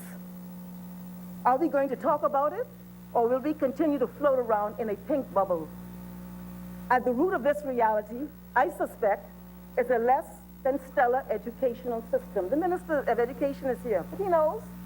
It leaves many of our children drowning in mediocrity. We know. Not one or two or three or four. Speaker, this has serious implications for the thriving of our nation, for our national harmony and future prospects. And we heard the recent castigations of our public service, our failings in other indicators and below par performance in various other sectors. We have chronic and sustained unemployment, levels that are stubborn, particularly high among young people. We are seeing growing poverty. We see alarming levels of disease. The Bahamas is out there in diabetes and obesity and all kinds of stuff. And we have a severely challenged healthcare system. We know that. Everybody knows that. And we have sustained high levels of wanton violence. The Bahamas is becoming noted for this. And exacerbating all of this is the brain drain, which seems to be accelerating as many of our bright and fully trained citizens feel less optimistic about our national prospects. And this is depleting our national capacity. So we can talk about doing this, that, and the next thing, but we have some fundamental structural issues. At what point are we going to speak truth to ourselves and bring a true and genuine focus on these issues and address them and redress them? Or will we take up permanent residence in that pink bubble? Do not misunderstand me, Mr. Speaker. We are a great people. That is undoubted and indisputable. But are we manifesting this greatness in its fullest form? We are not. Instead, we remain inundated with challenges, great challenges, which continue to take us off course. Our challenges, those we speak of today in this House and otherwise, are rooted in our history. They are rooted in continuing structural inequities, both domestically and on a global level, as we see manifest today in the dogmatism of the European Union. But we will not properly and truly advance until we come to a fundamental understanding of what is required to advance our people. Instead of simply following the so-called global agenda by entering trade regimes which so-called equal the playing field, meaning we will be primed for exploitation. That's my view. We should instead be developing policies and revisiting our economic model to innovate, create, beat back the bush, and make new roads to maximize the talents, abilities, and rich resources of our country. We should be extolling virtues of equity and bringing an unadulterated focus on developing our human capital, beginning with our educating of our children. We should be looking at developing new trade arrangements which perpetuate our own self-interest. The innovation and creativity should come in all sectors, including the financial services sector, and Senator again spoke to that. But not just there, we must look to create new economic avenues, new niches, a precise diversification that is multifaceted and stimulates the rich potential of the Bahamian people. We must send a different message to our former masters as to who we are. And we must send, Mr. Speaker, a different message to our own people as to who we are. Speaker, for example, what message do we send with the passage in this House of the Commercial Enterprises Act, where opportunity for citizens are undermined and permits for foreign labor are issued and fast-tracked regardless of whether or not a suitably qualified Bahamian can fill the post? What are we saying about the value of that person's citizenship in this new regime? This yet again threat of a coercive action and threat of a blacklisting must be a wake-up call of the highest order to our country. What message do we send to the world and to our own people when we come here to quickly change our financial services law in the blinking of an eye? And we will support it. But I'm setting up a contrast. But cannot address the dilemma placed by the International Persons Landholding Act, which very arguably minimizes the ability of Bahamians to become landowners in their own country because of the market forces created as a result of that legislation. And Senator Bill spoke about land too. When we turn a blind eye, you should have carried someone you went to negotiate. You got to be careful what you're saying over there, man. When we turn a blind eye to the violations of our national investment policies, such as those areas preserved for Bahamians like ground transport and water sports, we know, for example, with the cruise industry, is exploiting Bahamians and participating in these industries, and Bahamians are mere tokens in the mix. And again, Senator spoke about the concessions and the incentives that are given to foreign direct investors, and they're not offered to Bahamians who try to venture out. When we know consumer laws are deficient and allow lending agencies to prey on vulnerable, mostly minimum wage workers by extending loans when persons are already so far extended in indebtedness, thereby disabling our people. When will we address unfair competition and growing monopolies in our economy, which will ultimately disadvantage our citizens? And Mr. Speaker, I've spoken to the leader on our side, and I want to give notice I intend to bring a private member's bill to address competition law in this country, to seek a balance in the structural contradictions rooted in our history of oppression, Mr. Speaker. These and so many other measures will have the effect of freeing up our people from the unequal constraints and impact our ability to realize our true potential as a people. But today, in this scenario, in this Parliament, we are not allowed our own self-interest. As the Minister told us this morning, the attitude is very simple. If your domestic law is such as your Constitution poses a problem for compliance, too bad. Too sad. Make it happen. The Bahamas must now bring a refined, bold, and progressive action plan to pursue its own self-interest, both domestically and globally. When we competed around the track with the big boys all over the world, and we beat them, the Golden Girls and the Knights, what do they call them? The Golden Knights, Shawnee Miller. When we compete with them around the track and we beat them, they can't stop. It could not be stopped. We are faster, fitter, and simply better, Mr. Speaker. So, Mr. Speaker, I want to wind up by commending the industry stakeholders who have been involved when we served as a government, and I know are probably very invested with this administration, who I believe have valiantly sought to hold off the assault and preserve the vibrancy of this industry. And that we know it's becoming more challenging, but we are grateful for their vigilance in helping to guide governments, successive governments, as we navigate through these treacherous waters. And so, Mr. Speaker, I end by saying that it is time for us now to get ahead of this phenomenon. We can no longer permit the self-interest of a third nation to suffocate and overcome our best interests. And so, Mr. Speaker, as I have indicated previously, we must find a methodology to take the Bahamian people ahead of this paradigm so that we are able to become more resilient when we face the ravages of this industry and the various challenges that are being faced there, Mr. Speaker. And so, Mr. Speaker, with that, I thank Engliston, thanks the House. Thank you, honorable member. As many?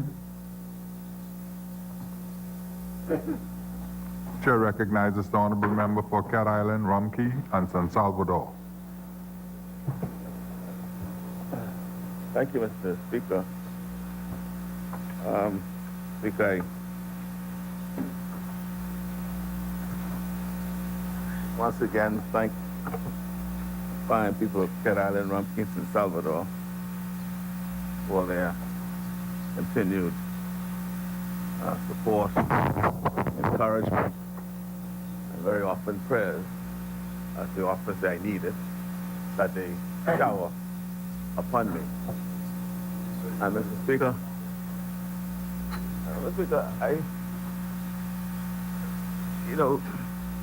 the member for Anglican quite ably put in perspective, by way of contrast, what we're experiencing here today. We spoke about where we were, she did not dwell much on how we were able to get from where we are to where we are today, but there's no doubt that there's much similarity about where we were back in the day, what is happening today. In effect, we have been told we have to do things not in our interests, because if it were, obviously they would have at least taken account of the fact that our constitutional framework may have some constraints on what we are going to do. So, we have to accept it for what it is. It is that we are a small developing state. We are what we are. And sadly, our economy is such, it's consumptive, it's service orientated, and much of what we do to generate economic activity hinges on what happens globally. What is new and what we need to embrace it, perhaps we have to form alliances, strengthen those alliances, particularly with countries of like mind and economy. Because the European Union and the OECD, if you were to examine their makeup, they are like-minded, and they have the same issues. So that they've banded themselves together to protect their interests. And we need to find interests that aligns with I understand. I understand the challenges we have. Because we've been there, we've done that. It's not easy. So that's one of the glaring examples is what happens in the cruise industry. Right? You were there when we attempted to get together as a community and bind ourselves to say, look, this is what has to happen in the industry. And everybody agreed, you know. The next thing you know, this island went their way, next island went their way. And so, yeah, you know, and so we do appreciate, on the side, to appreciate what the concerns are and where we find ourselves. But we are not to take lightly of how, you know, what goes around comes around. If you make the same mistakes, you repeat them. And you after this, I mean, you're happy to see, and I call it the Damascus moment that you all now have. I said before that when these groupings, when these organizations look at the Bahamas, they don't see colors. They don't see the red or they don't see the yellow. They see the Bahamas. And that is why in things that relate to international matters, we ought to seek to find, instead of what I call the blame game. This is no time for us to, it's not no time for blame storming. It's a time for brainstorming. Right, so we can find the right solution to these things. That's what you're saying. See, I'm saying, and so, Mr. Speaker, when I got up to respond, to the blame, it was not to cast other blames, but just to set the record straight. You know, at the end of the day, right? At the end of the day, the groupings, countries have gotten together to say, look, we ought not to be encouraging jurisdictions to facilitate arrangements or structures aimed at attracting profits from their country, depriving them of what they're due. And it's a balancing of interests. It's a balancing of interests. And that is why the member of Anglican continues to remind us, our interests too. In the balance, we have to consider what our interests are. So, for example, I recall, and I'm sure member for St. Anne's would recall when the Bank of Nova Scotia was sued in the United States. Huh? That's right, was sued in the United States. Why?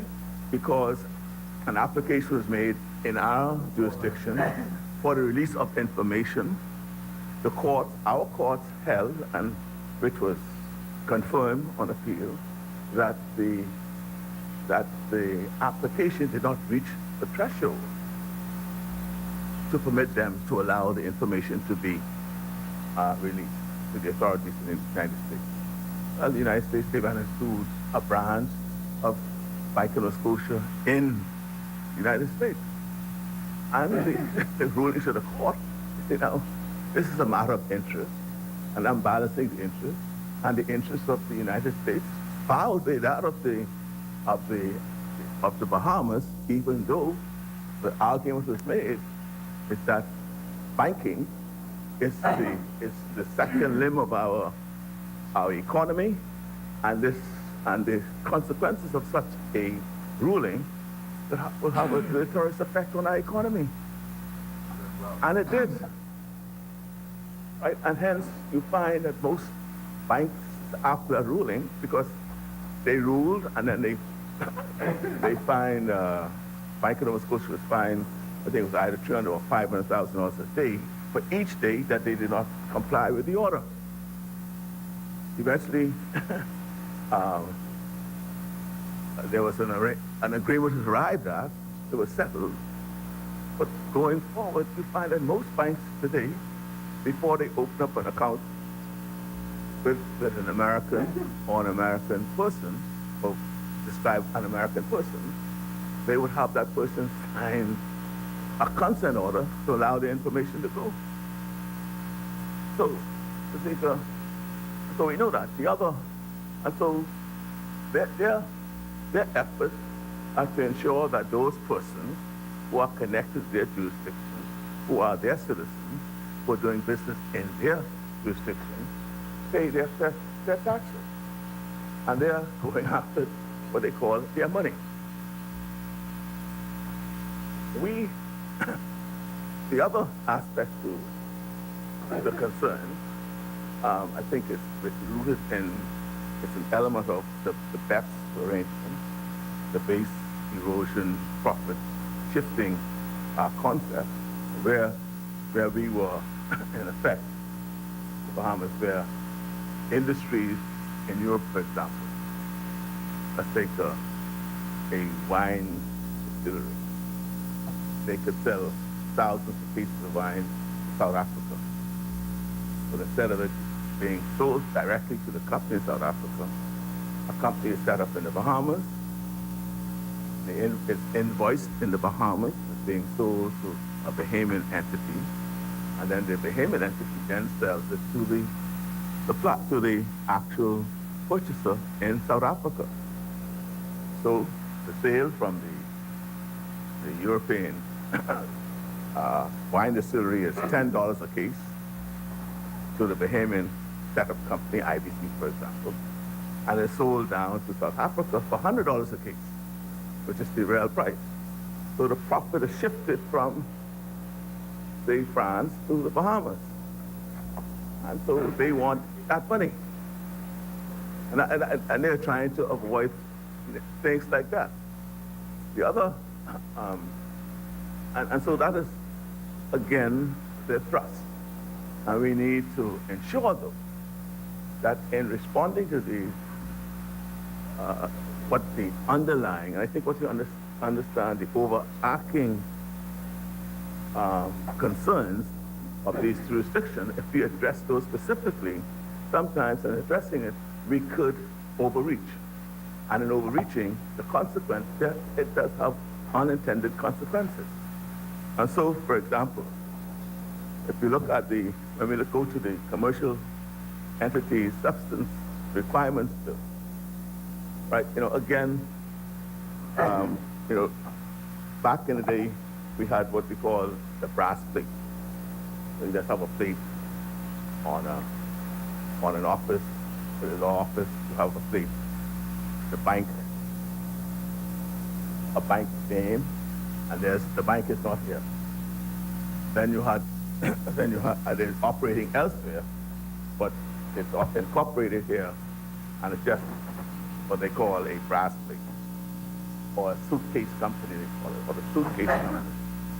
Or again, they had what they call a managed banks.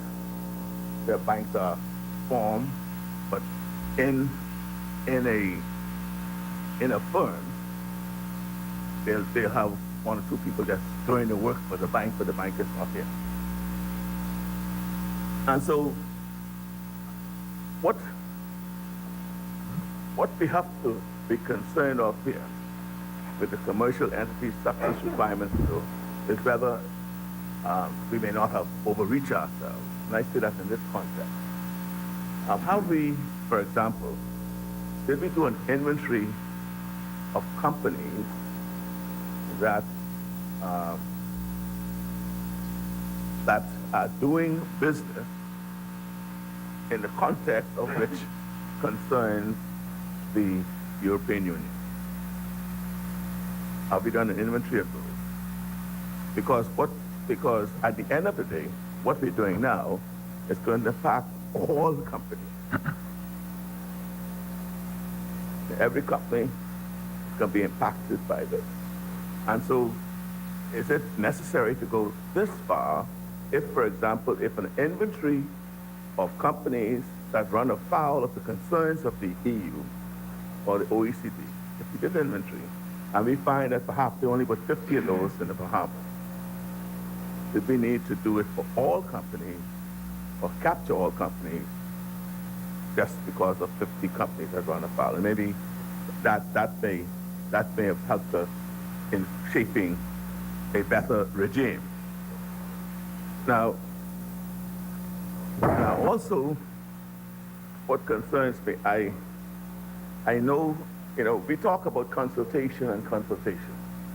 Now, there's photo ops, and then there are meetings where you're told what's going to happen, and then they're converted into, well, we consulted you. Right now, I accept that consultations were had, but I'm trying to understand the interchange of in those consultations. For example, I'll find it very difficult to believe that the Securities Commission, which is supposed to be an independent regulatory body, would cede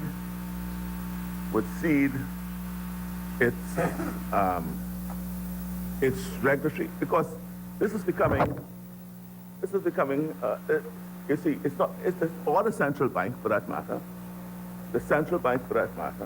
or the Insurance Commission for that matter, any of these regulatory bodies ceding their right to inspect, to report.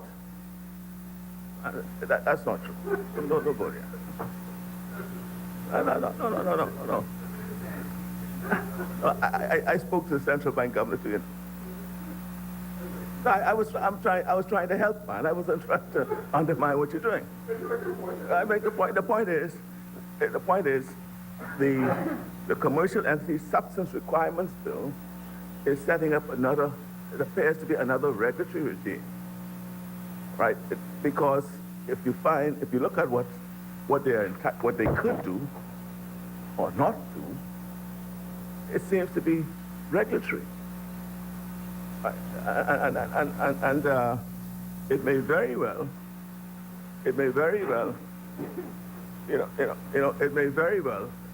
have been a better approach, and I wish you all to think about it. Because I'll tell you why. Because this act will require the Ministry of Finance almost to be hiring and setting up a new department for the purposes of administering this act. When you already have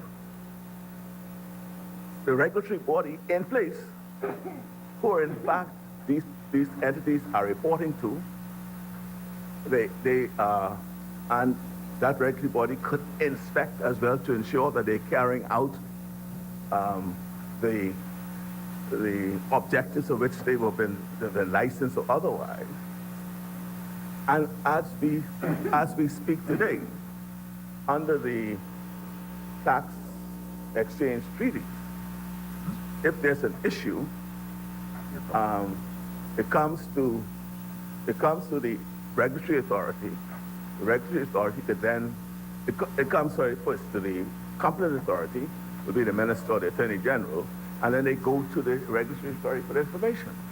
So perhaps you would not have needed to set up another bureaucracy there, do the same thing that the regulatory body is going to do, and just set up a protocol where under this act, once you have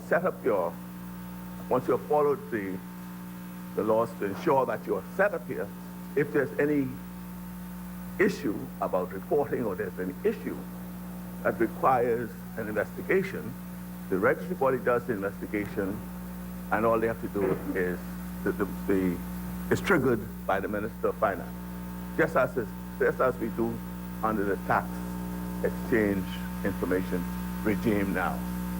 I would have thought that would have been the more prudent way, because when they come to assess what we are doing, whether you're fulfilling your obligations under the Act, and they come here, and for example, they go into the Ministry of Finance, and they don't see an entity relating to any of these disciplines, banking, insurance, fund management, financing, those stuff, and you don't have that set up in the ministry, and in your ministry, and you say, well, okay, I have, but the regulatory authority does it for me. you may find that they may not find that to be adequate. Yeah, and so perhaps what you'd want to do is to empower the regulatory authorities to do this work and report to you, and so that if and when any queries are raised or any requests are required, the request is made to you, and then you go to the regulatory authority to do it, just as it is done in the regime set up for the tax exchange, and perhaps you need to consider that.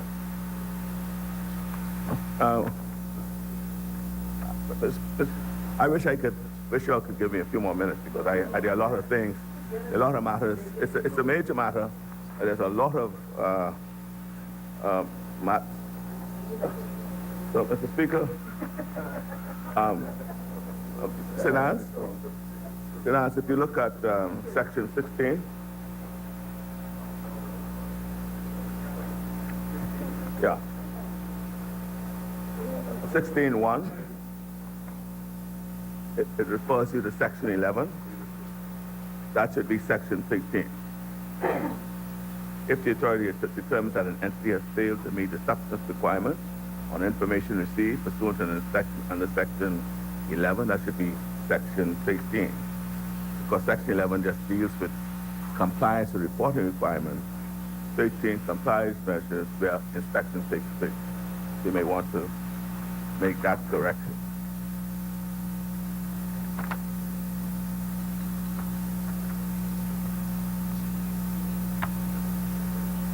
You see what I'm... Okay. Yeah. Yeah. And then if you go to the Register of Beneficial Ownership bill, and before I make any comments on it, I just want you to, if you look at section 12,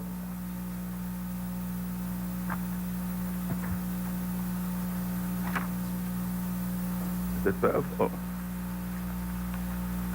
I think it's section 12 I have.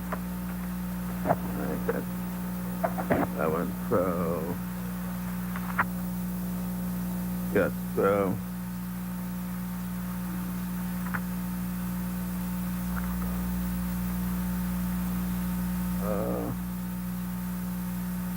there's a bit missing. I don't have the specific section. I'll come back to you on that.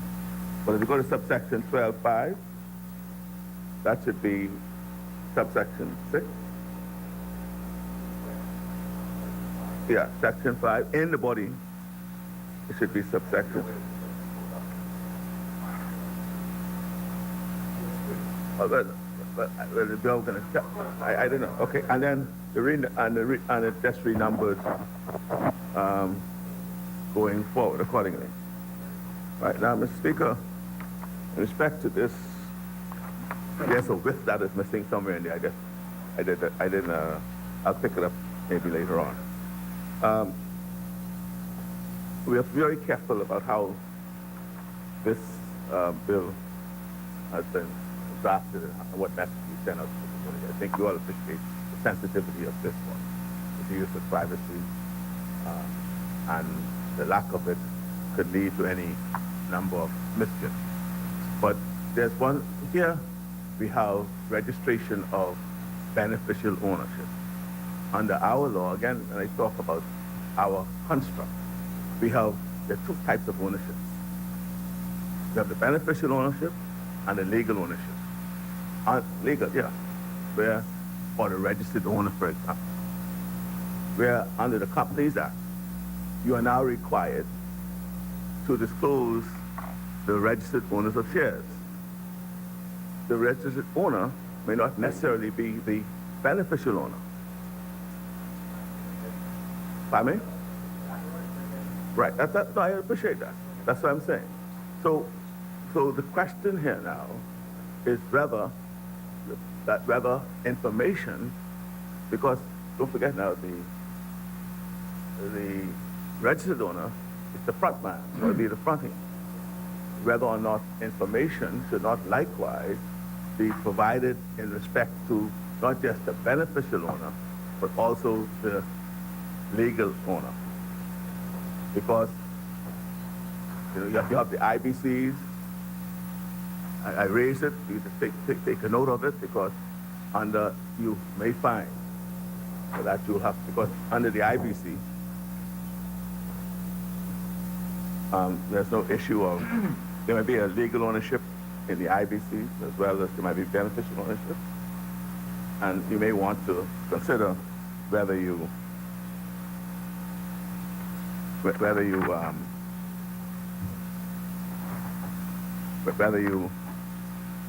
add that to your consideration. Also, when we talk about licensee in a definition, should we not include entities or firms licensed under the Securities Commission? We should consider that.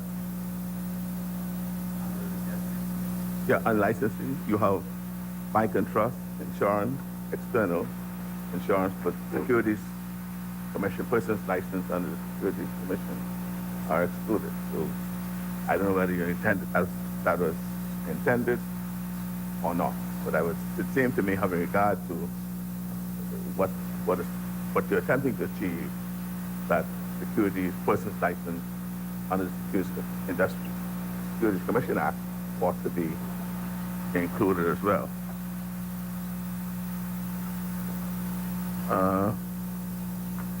I also, under this act, when we talk about the establishment of secure search systems and being accessible by a designated person, I wonder whether we should consider naming that. And I say what, because the information is already resides, for example, with the registrar of companies. And this again to attempt to avoid the duplication of effort, to avoid the bureaucracy, or to avoid the overlapping, to avoid any conflict in duties. You may want to consider naming and stating it in the act, the registrar of companies. I don't think it will do any violence to it, and I think it will make for a smoother administration of this act.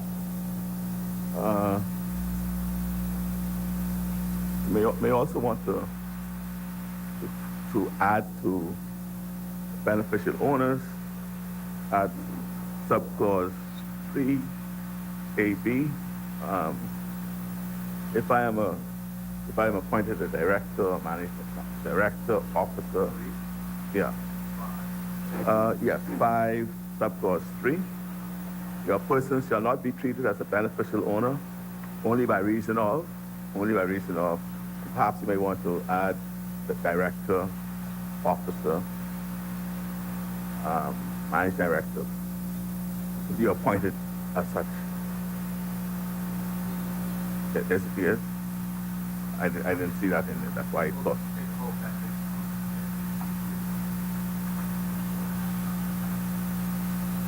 But I see that, but then I just said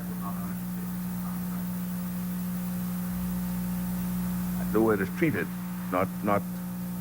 I was thinking about the word treated, not that he is or not is. It's whether he'll be treated as such. That's why I made that distinction there.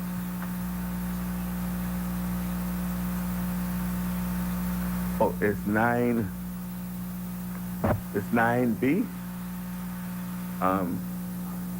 The 9B, in accordance with the WIF is in 9B.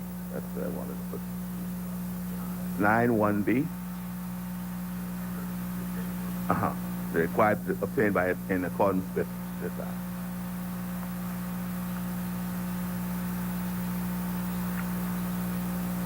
act. The other point I wish to draw attention to is the issue of certification of the request. And that is set out in Section 12, Clause 7 or 8.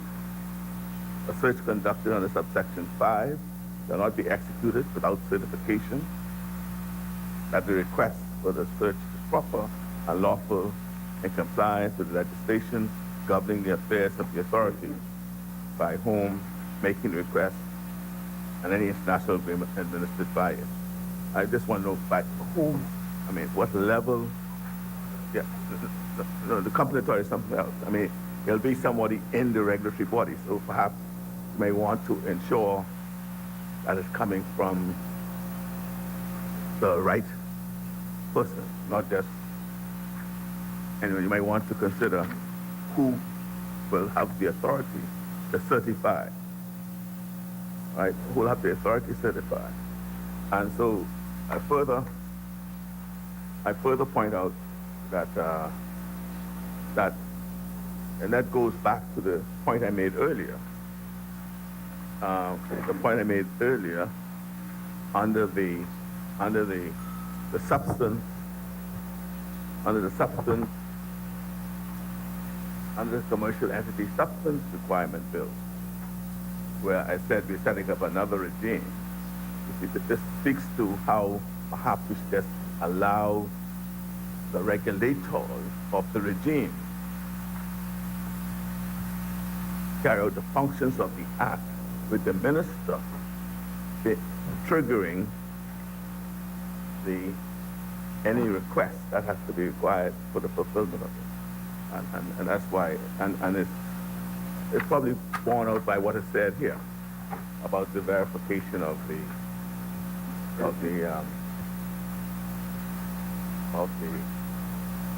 the requests for information.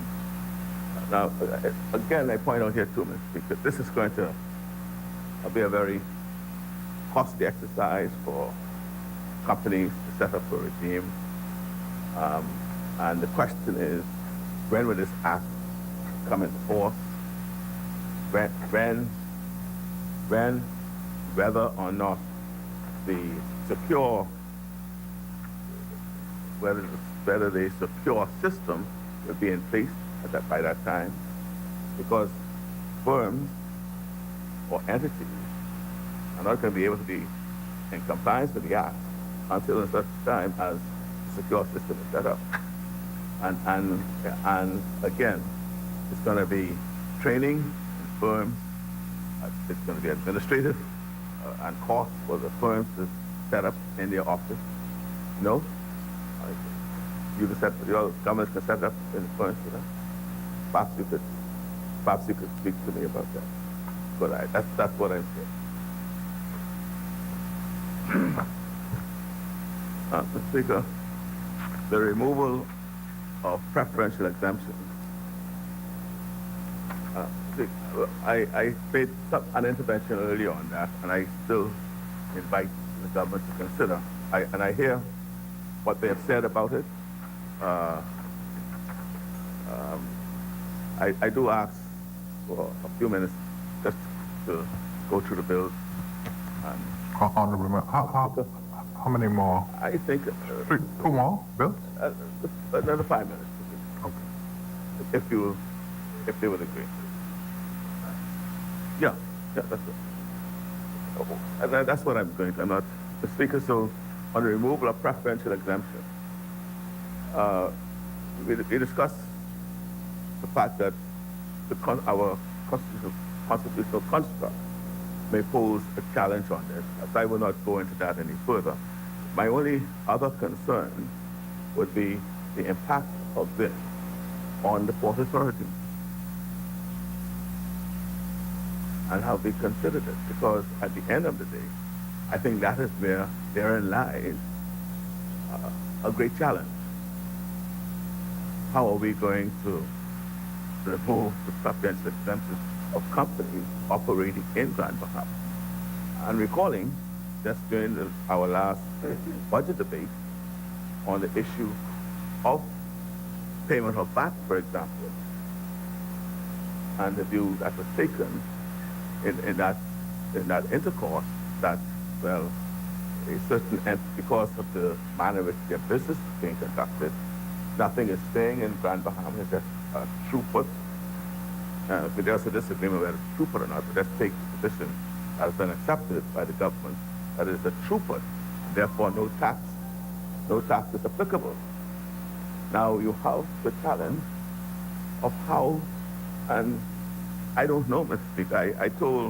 I did mention a bit earlier that you may have been ill-served in a number of these areas, because I don't know how this is going to apply to the Port Authority. How this going to apply? And it's not an easy challenge. So, yes, and I accept that there are going to be some consequential amendments. It's a necessary step, and I welcome the foreshadowing of it by the member for East Grand Bahama, that the Stamp Act and the Business License Act and may have to be looked at. But there's no mention of Grand Bahama Port Authority. There's a legislative regime that's set out. We've just been discussing it. And this drives a coaching force in what is now occurring in Grand Bahama. And so, Mr. Speaker, I invite the government to have some discussions as to how, at the end of the day, we're going to address the issue in Grand Bahama. Speaker, on the non-profit organization bill,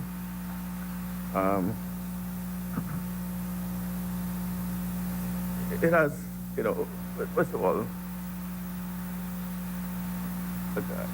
when I say we are ill-served, I say we are all ill-served because, the Office of the Attorney General represents us all. You have the Companies Act, Section 160, 161, I think it is, that speaks to non-profit companies and how they are set. You have the Friendly Societies Act bill. Right, then you also have, when it comes to the churches,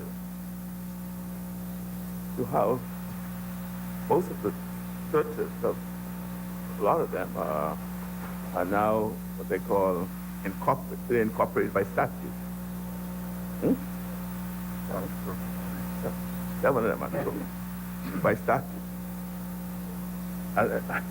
Very lot. So the question is, how does this bill impact those other pieces of legislation? And what will trump which? I mentioned earlier today that, which I'll talk to when I get to the penal code. I didn't expect to be debating the amendment to the penal code today, because when the Attorney General came to me last week to apologize for not getting the bills to me before then, which I accepted, he mentioned that the penal code bill is going to come. That was never a part of our discussion, ever.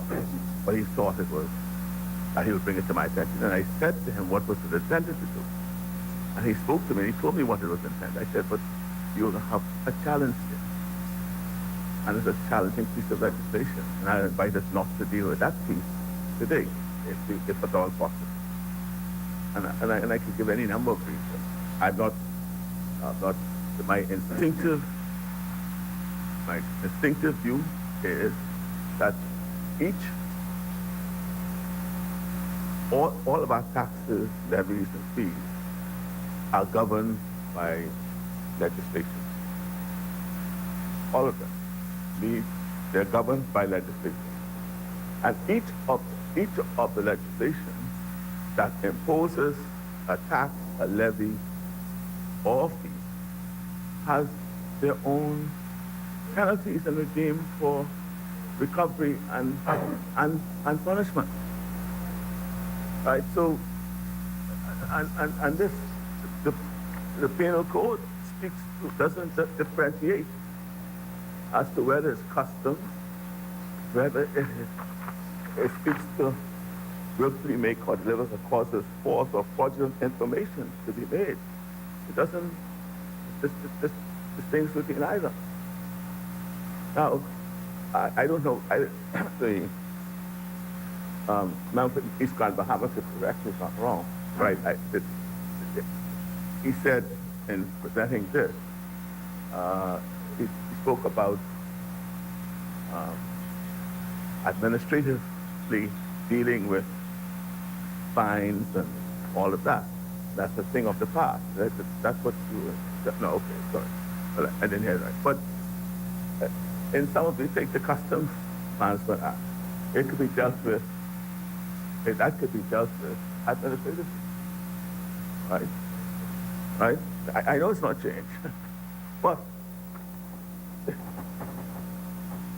you may very, without intending it, you may have impliedly repealed those provisions by, I'm not saying you did, I'm saying instinctively you may have by just because if you have a regime in place, a statutory regime in place now, and then you later on pass a similar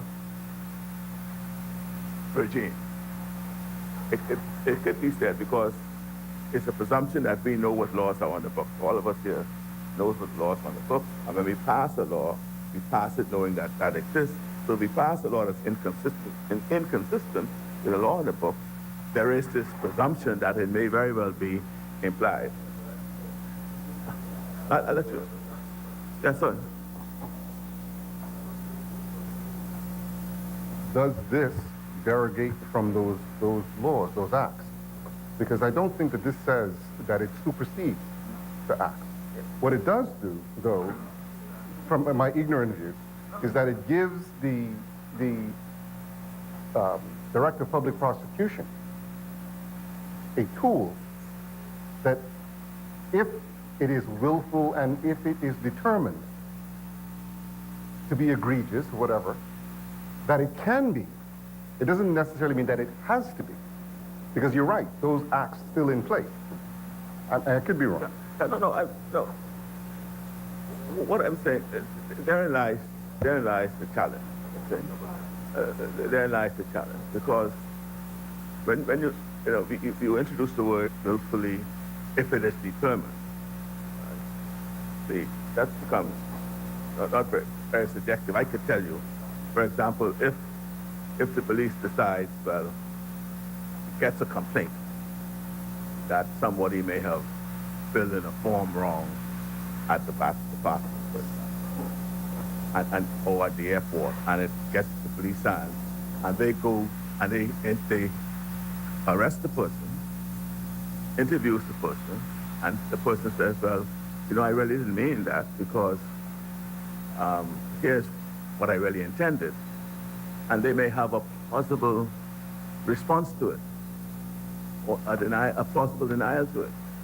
The police could very well say, as they often do, well, let the court decide it.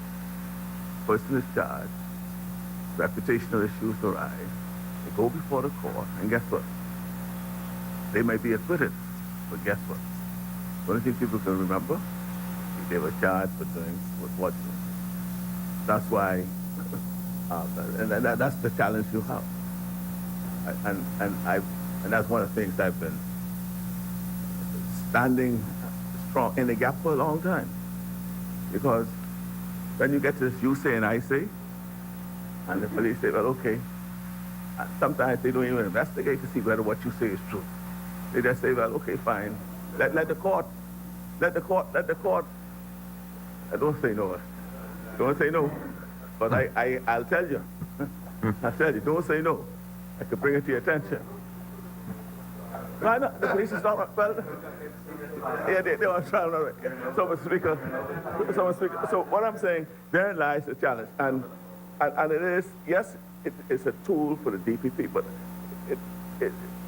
all we need to do is point to the various laws that have these offenses in it. You don't need this amendment. That's all I'm saying. That's all I'm saying. Because you're not just only adding another tool, but let's be careful as to what the unintended consequences will be. And so, Mr. Speaker, we have to, I would invite us to consider giving us another time to think about this right? And let's move on. Not let's move, because it has, I tell you, back to the non-profit organization. We have to also be, yeah, Rafi, we also have to be, you see, on the face of it, it appears to, you know, we want to make it clear that, say, a sporting organization, my softball team, for example, I'm not caught by this. I sponsor no, I gotta, I sponsor a pool team. I don't want, there's a group of fellas that get together, they shoot pool. Oh, no, not this, more for the, not so much laundry, they use more for terrorists, counter-terrorists. But I'm talking about, and I appreciate where we are in the world today in respect to these things. So it's not, I'm only trying to, what I was hoping to say to us is that let's take the Q Club. No,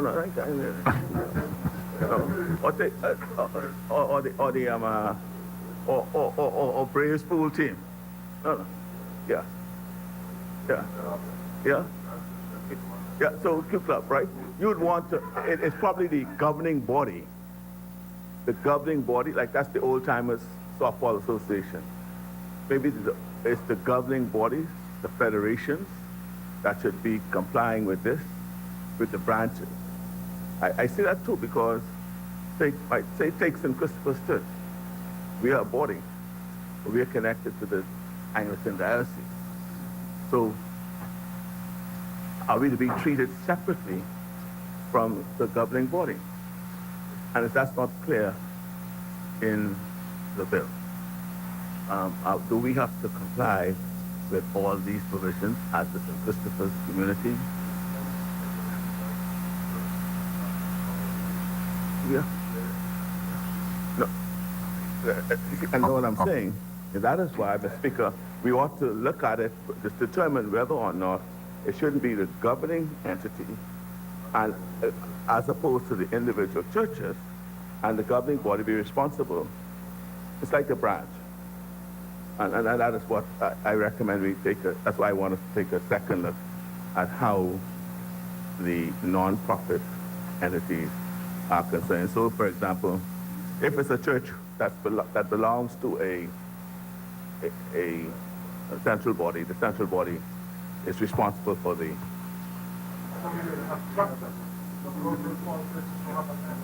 Yeah, I know, but well, then the small churches will report for themselves.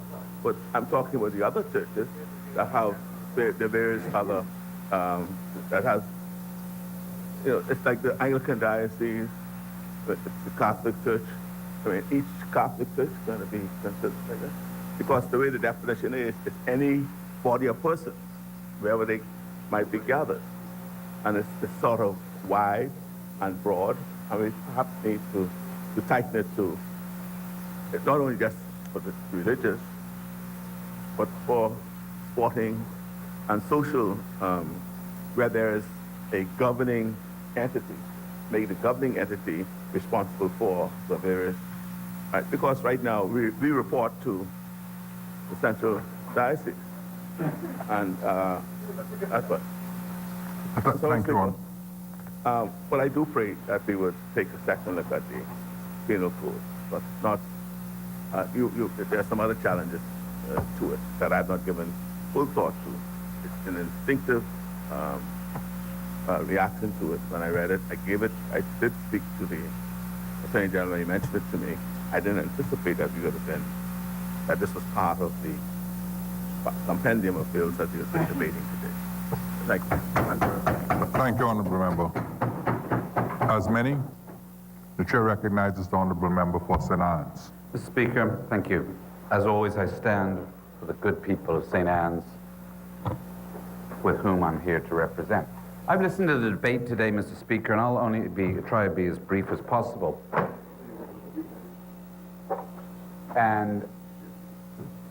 deal with some of the issues. The government was elected, as you know, in May 2017. I don't think at that time, I will say for the record, that in the previous go-round in the 2000s, I was there too. The industry shouted, the end of the Bahamas, death and doom and gloom and everything else like that. And we have come out stronger. No, back then it was said, in the 2000s, that the then Prime Minister sold the country down the drain and all this other stuff. And the country came out stronger in that whole era. Sure, there's Delaware and Wyoming and those balances. And sure, the lady that someone alluded to that we should probably pay money to spent a lot of her time going around the world to realizing that this level playing field was actually an uphill struggle. And sure, the organizations have whatever reason they have to do whatever they do. But when we came to government in May, there were certain obligations that were left on the table with regard to signing a number of tax information exchange agreements or executing the multilateral convention. We took the decision, because in May we had not even got anywhere close to getting off the starting line, that the government took the decision to, instead of trying to negotiate TIAs, to sign on to the multilateral convention. So it's interesting we're standing here on May the 5th, because I think we signed it on December 5th. I think we signed on December 7th. So the DPM and myself were in San Marino at a conference where we signed the convention, and then we flew to Paris the next day and signed the MAC. And that was the beginning of this government's commitment to the financial services industry. Out of the MAC came the CRS, Common Reporting Standards. Everyone's going like, uh-oh, and doom and gloom. We have finished our first phase of reporting under the CRS, and it has gone successfully, and there are no complaints. We are online for BEPS, which came out of that same MAC. The 4 requirements for BEPS, which are the only 4 that really apply. So when we say the minimum requirement, it doesn't mean we're doing just enough. Those are the only sections that really apply to us because we're not a tax nation. So we've met those 4, and I think the Minister for East Grand Bahama talked about Visor and their agreement and their contract and getting that all in place. So we've met that. When we were in Paris in December of that year, we committed, the Deputy Prime Minister and myself, committed to a roadmap that led us up to December 31st, 2018. The roadmap was agreed to. Sorry, no, that was probably May, a little bit later. Probably a bit later. With constant dialogue, backwards and forwards to the OECD and the EU, we then agreed a roadmap as to where we would go. Now, the roadmap on this is based on what the EU will tell you is their guidelines. The other day in Paris, in Brussels, they said it's their Bible. And that Bible, or guidelines, contain a number of the regulations that we are now bringing into effect now, mainly and particularly the 2.2 requirements. These bills have been going backwards and forwards. Certainly the Attorney General was over in Paris with the FATF.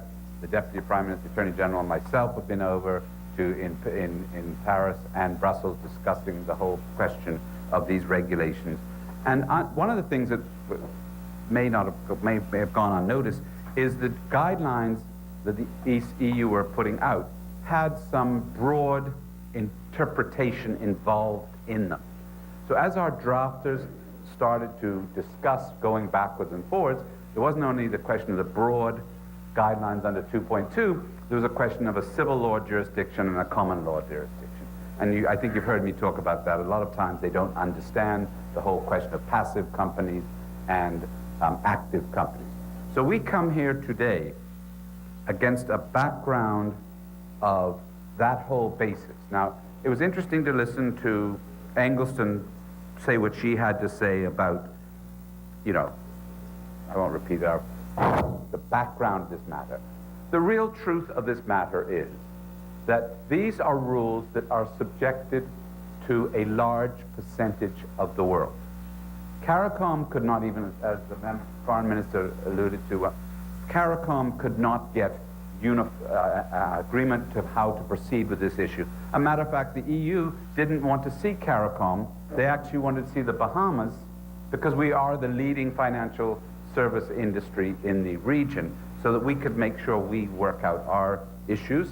Then if you take places like Cayman and Jersey and Guernsey that you talk about, they're independent territories which have a different effect on this whole matter. So all of these are moving balls that are going, or spheres that are going round in the system. So as we come here today, this has been a year of immense drafting, immense negotiation, immense discussion, not only between the government but also the private sector, to cut out and to bring into effect the series of compendium of bills here today that we think is the best for the Bahamas. I think members opposite talked about diversification. We've seen diversification happening, and under these bills, we have preserved issues or to diversify in family offices, in corporate centers. And for instance, one of the issues that comes under the beneficial ownership bill is it's not applying to trusts, because the parent company will be the blocker under that whole system, so the beneficial or the beneficial owners under the trust will not be disclosed. It'll be the trust stop at the IBC. And we talked about, I think the member from Cat Island talked about the question of the register.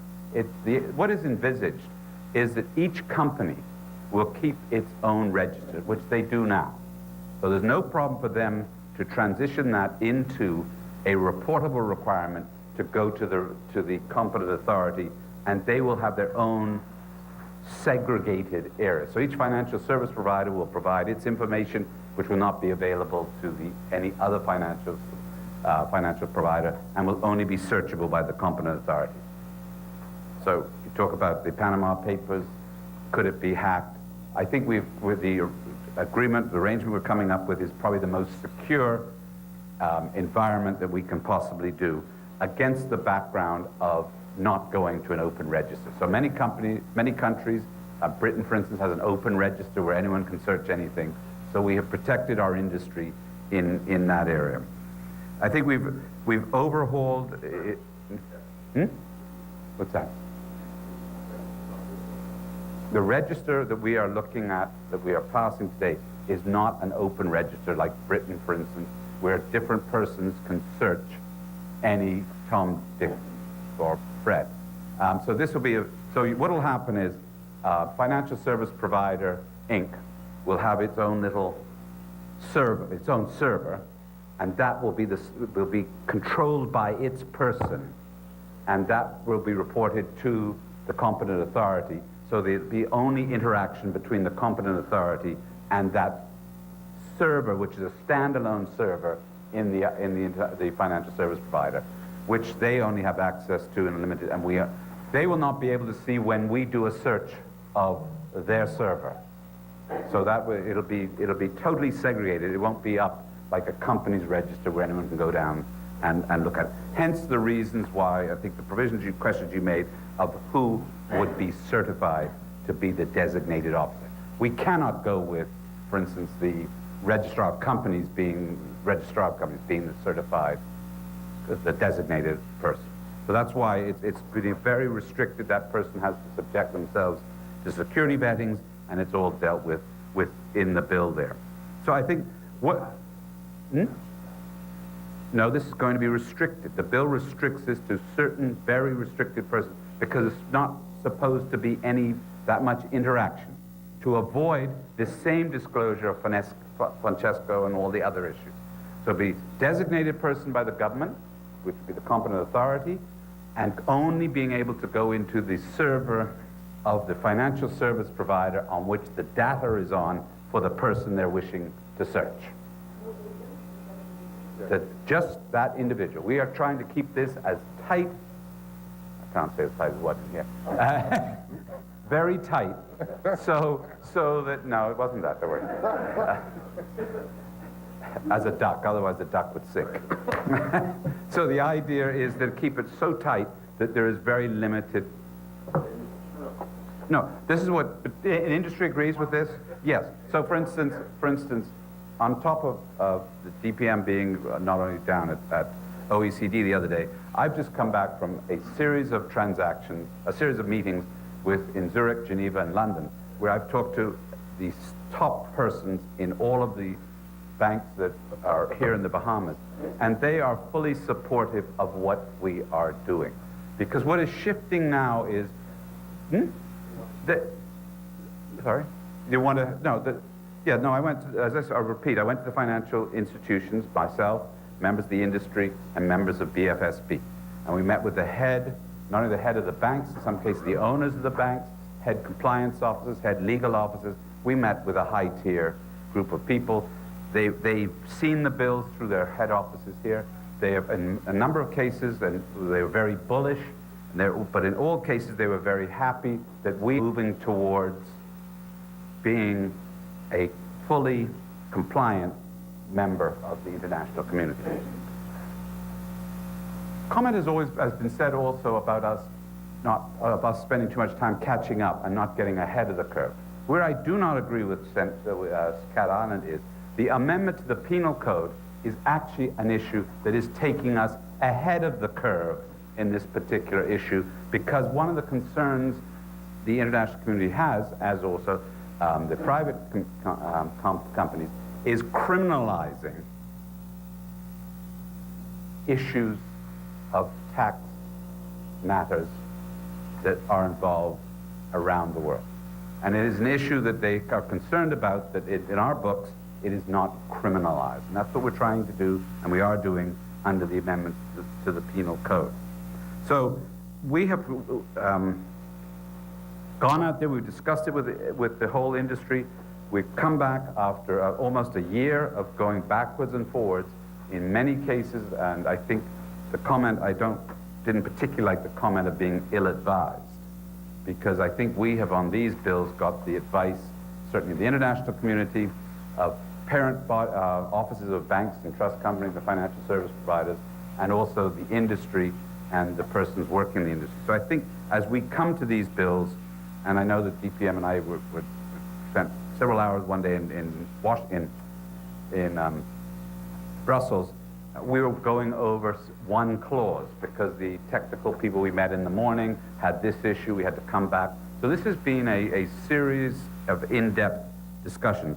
So I can, as far as where I stand today, I'm fully happy that we have come out, cutting out the best deal we could do for the Bahamas in the ambit of today's financial services market. We have protected the trust industry, we've protected a number of markets that we traditionally go for. The people we're talking to are happy with what we've done.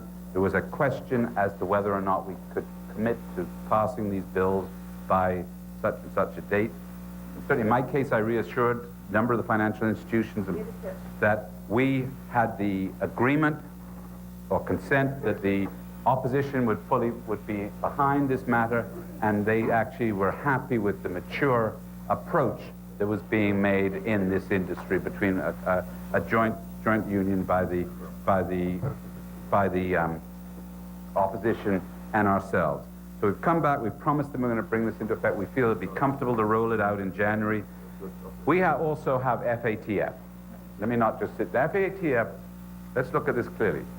We just recently, Britain and America, you talk about going to see our friends, just recently gave us a little bit of a slap, if I can use those words, on the FATF. Yeah.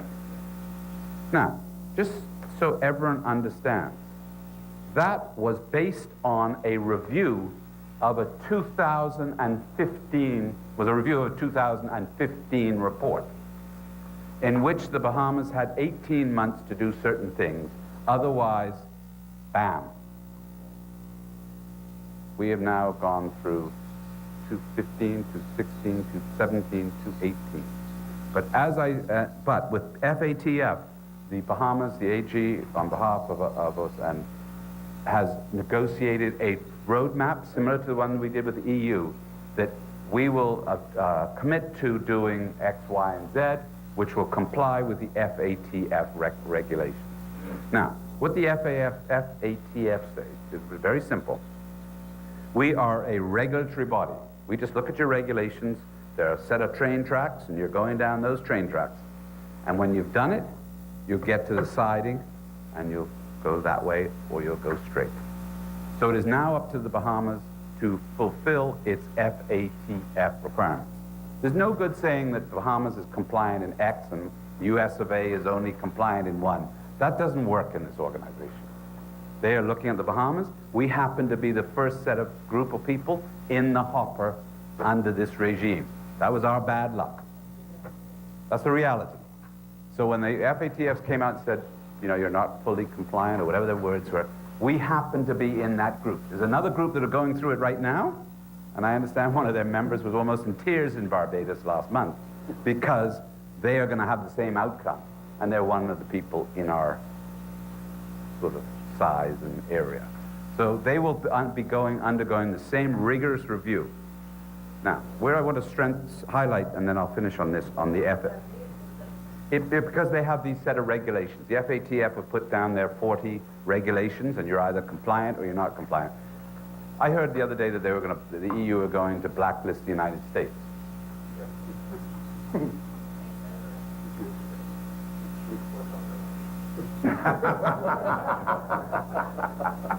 So the FATF are saying to us, there are these 40-odd regulations, you have to follow those. And what is interesting in the FATF issue, just by way of, sometimes with some of this we don't understand, is they were not, and the banks, what I talked to and other people we're talking to, they're happy that what we're doing now deals with regulations, rules, and bills and acts. They're happy that what we're doing now. But the issue that's coming after January 1st is that big word, compliance. Monitoring. So you will see, you've heard the member for East Grand Bahama talk about strengthening FIU. We're hiring, not accountants, what do you call them? Forensic accountants that can actually go in and make sure that when a report is made against an institution, that it's thoroughly investigated. We've prosecuted, what is it, 19 cases? 17 or 19 cases under the FIU, whatever the number is, but we haven't put them in, and this is not, I'm not being political on this, we haven't put them in a reportable way that people can just look at them in a computer and want to see how they're going, whether we've been successful in the prosecution, and that's really now where the focus will come. Hopefully today and in the Senate in the next couple of weeks, we will pass the legal framework. We now have to focus between now and hopefully halfway through the year in getting the compliance and the back end of the house organized so that we can look at this and make them a requirement. These are not rules that just apply to the Bahamas. These are rules, EU, OECD, apply to the world. For instance, no, but unfortunately, that's the big, we're in the big world. And you know, you can talk about us, we have a choice of saying thank you very much to them, and when they put a blacklist on us, basically what happens, the client gets jittery, and you know what happens after that. And when that client or those people leave the Bahamas, it is the middle class that is going to be affected. So we talk about 20% of our GDP is financial.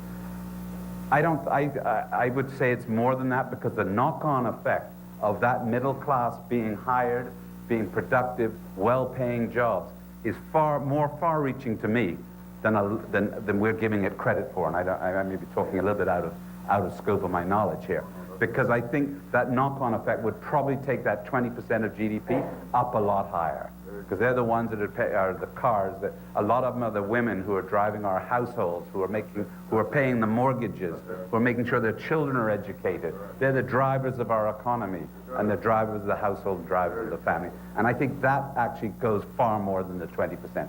So we had to preserve this industry. We have to preserve it for ongoing generations. And I think that's going to be the challenge this coming year, is to make sure we feel with the compliance. You know, we have to accept that we've done a very good job, both successive governments, of moving from the 2000s to the 2018s. We're well regulated, we're largely compliant, we've done what we have to do. We just have to do that a little bit more. I know we might resent the big countries trying to tell us that's the fact of life. And if we're going to preserve our industry, and we're also growing our industry. You know, the other day, the Deputy Prime Minister opened a function, Shell, Bahamas. The other Shell Western moved their headquarters here. Huge benefits in terms of headquartering, and that's what we're looking at doing. We have the Commercial Enterprise Bill, which we've seen a tremendous amount of interest coming in. I opened a headquarters of a bank the other day. It's been here 5 years. The chairman was very bubbly and talking about the other new products he's building. I was in Mexico the other day. We're developing a special trust because people in Mexico are scared about where the current president is going to go. Capital is very mobile, and they want to live and they want to reside and domicile in a place they feel happy being, and that's what the Bahamas is. A place, we have our problems.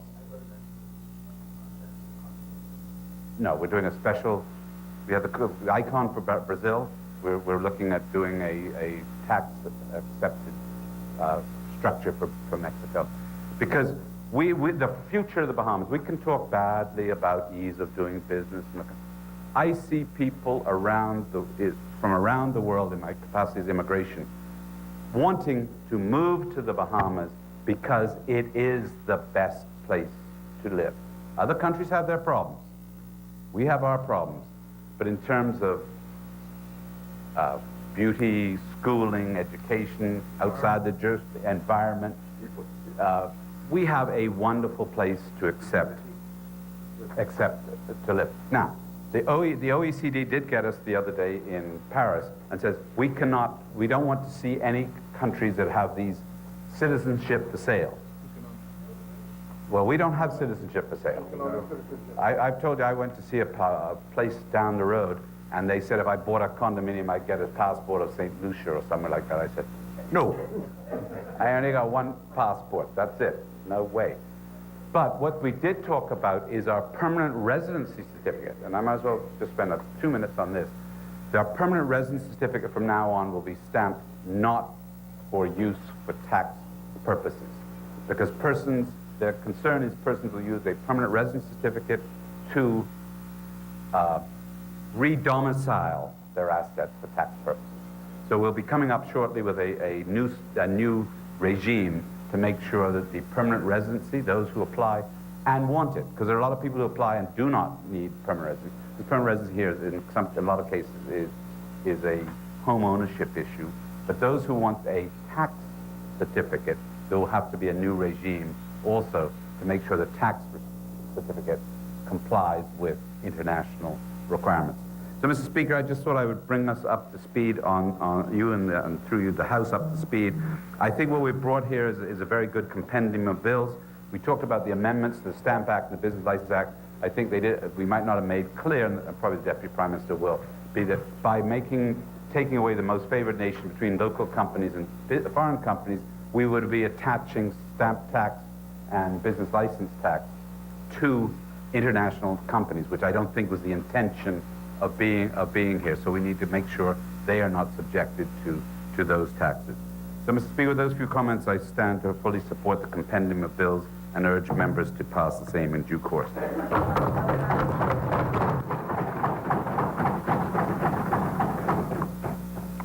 As many, the chair recognizes the honourable member for East Grand Bahama.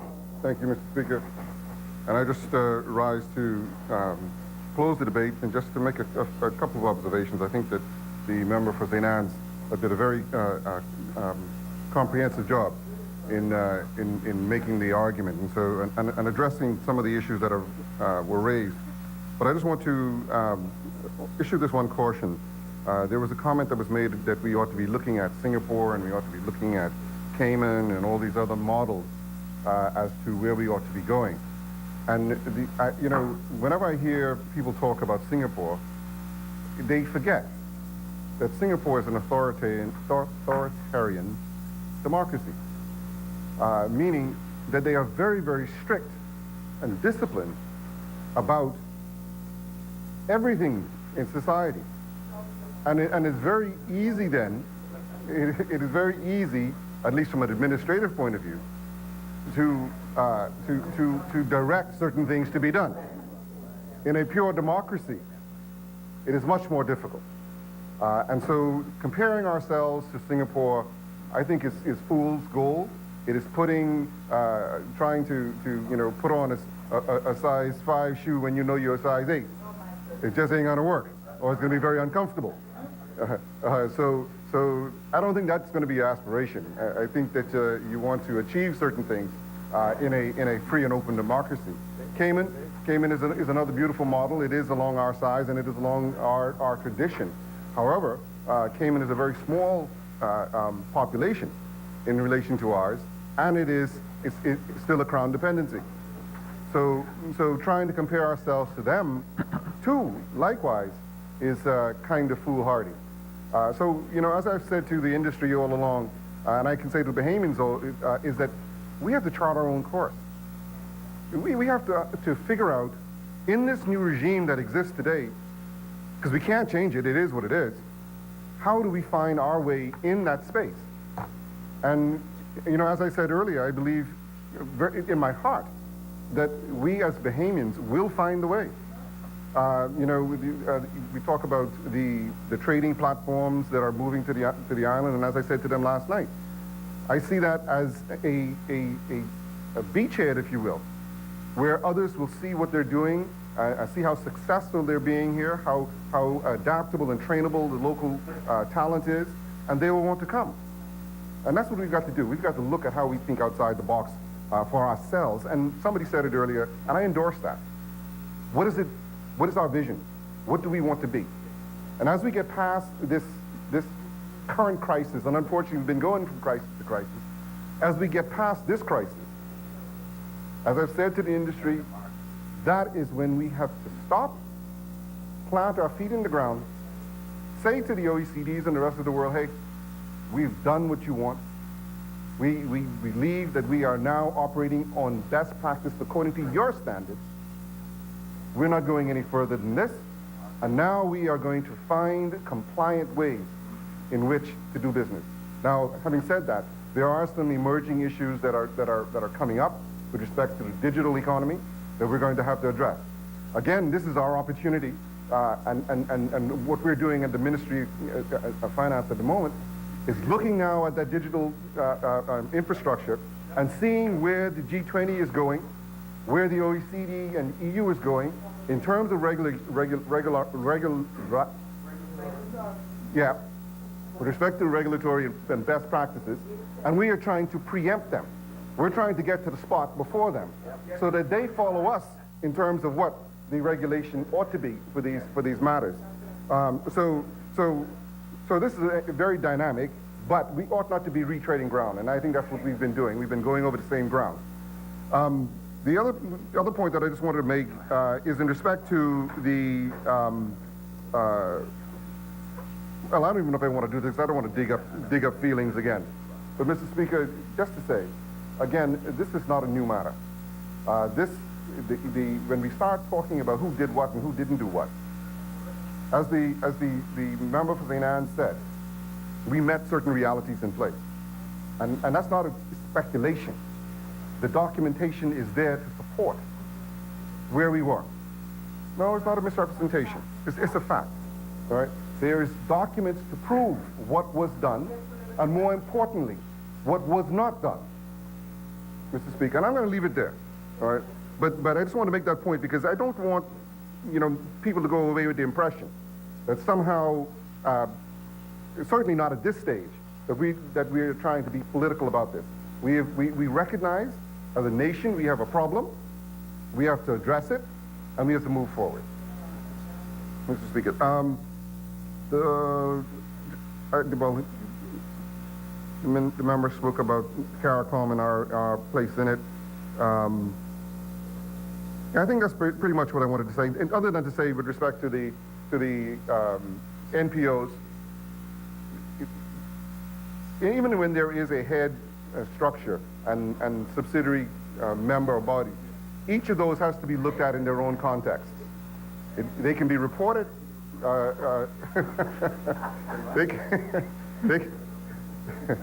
they can be reported as through one entity, but you have to look at each individual entity because funds can be traveling or being transferred through each of those particular entities. So, Mr. Speaker, with those few words, I want to thank the members for their contributions today. I think it was a good display, bipartisanship in the main.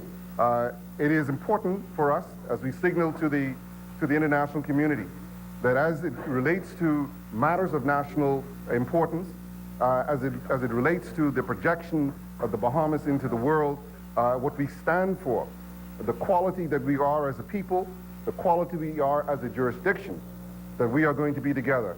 And that's what I remember as a child. We always said, when you get to the shores, we'll pick up our conch shells because ain't nobody gonna talk about us. And I think that's what we demonstrated here today, that we are together when it comes to the protection of the interest of the Bahamas. And so I want to thank the opposition, thank members for their contributions today.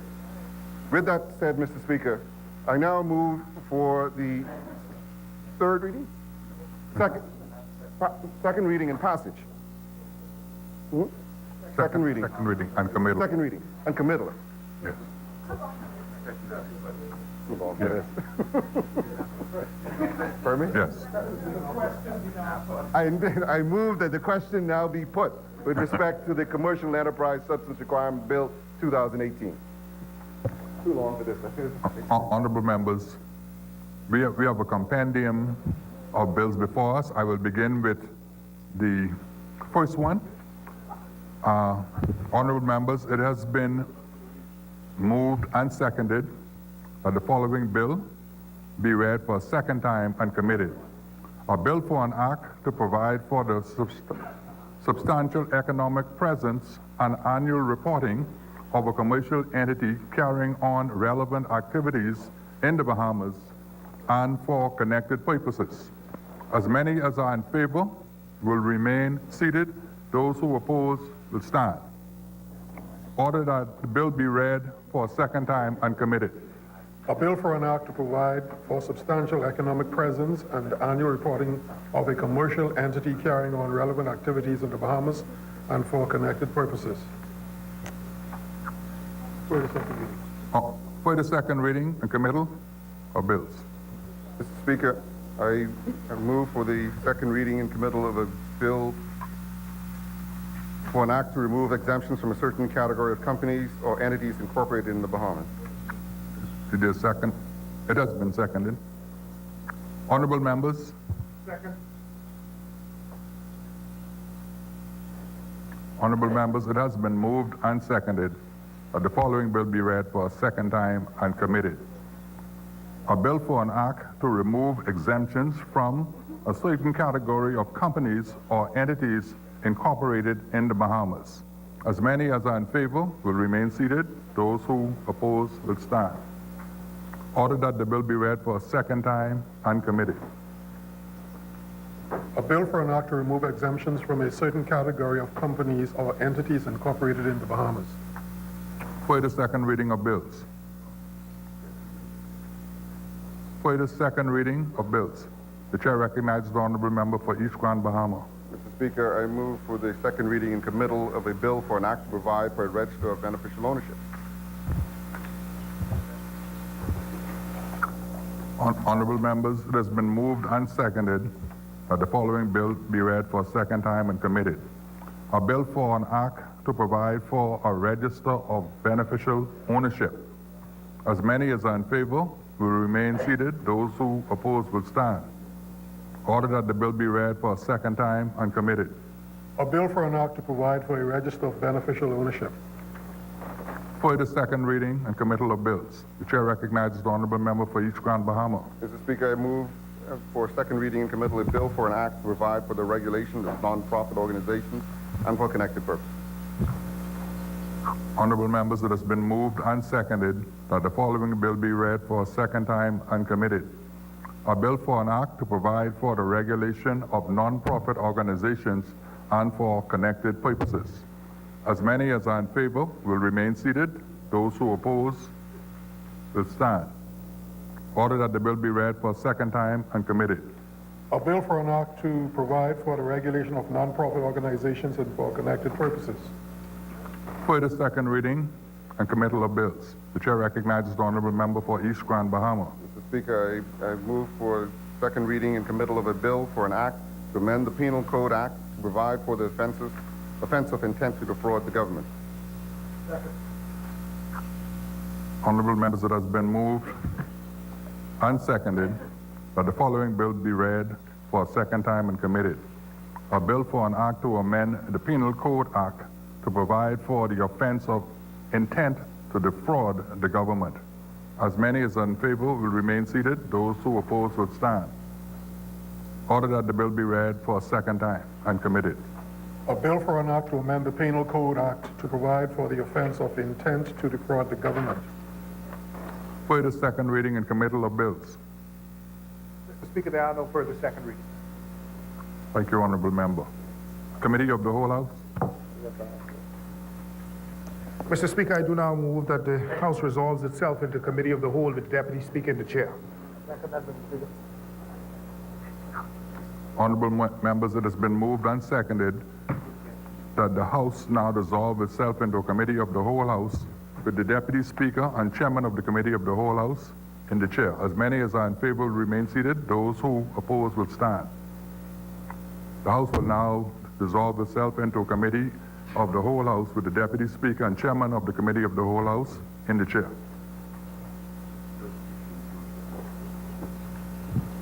Yeah, we're going to have to. Yeah.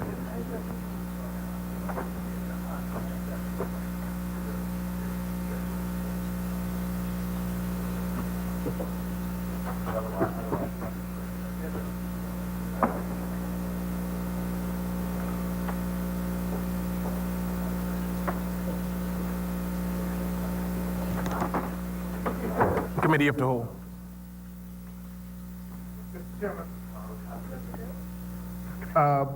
We'll start with the Commercial Entities Substance Requirements Bill.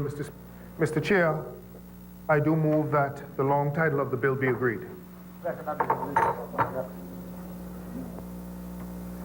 It's being moved and seconded that the short title of the long title of the bill be agreed.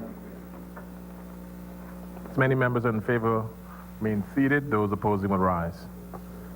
The long title of the bill is agreed. Mr. Chairman, I do move that the short title and commencement be agreed. It's being moved and seconded that the short title and commencement of the bill be agreed. As many members are in favor remain seated. Those opposing will rise.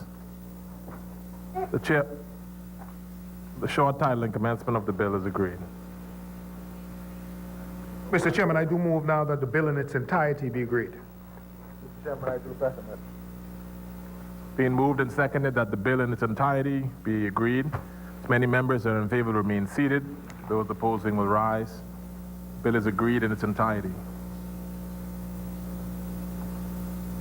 Mr. Chairman, the second bill of the compendium, a bill for an act to remove exemptions for a certain category of companies or entities incorporated in the Bahamas. Mr. Chair, I do move that the long title be agreed. Mr. Chair, I do second it. It's been moved and seconded that the long title of the bill be agreed.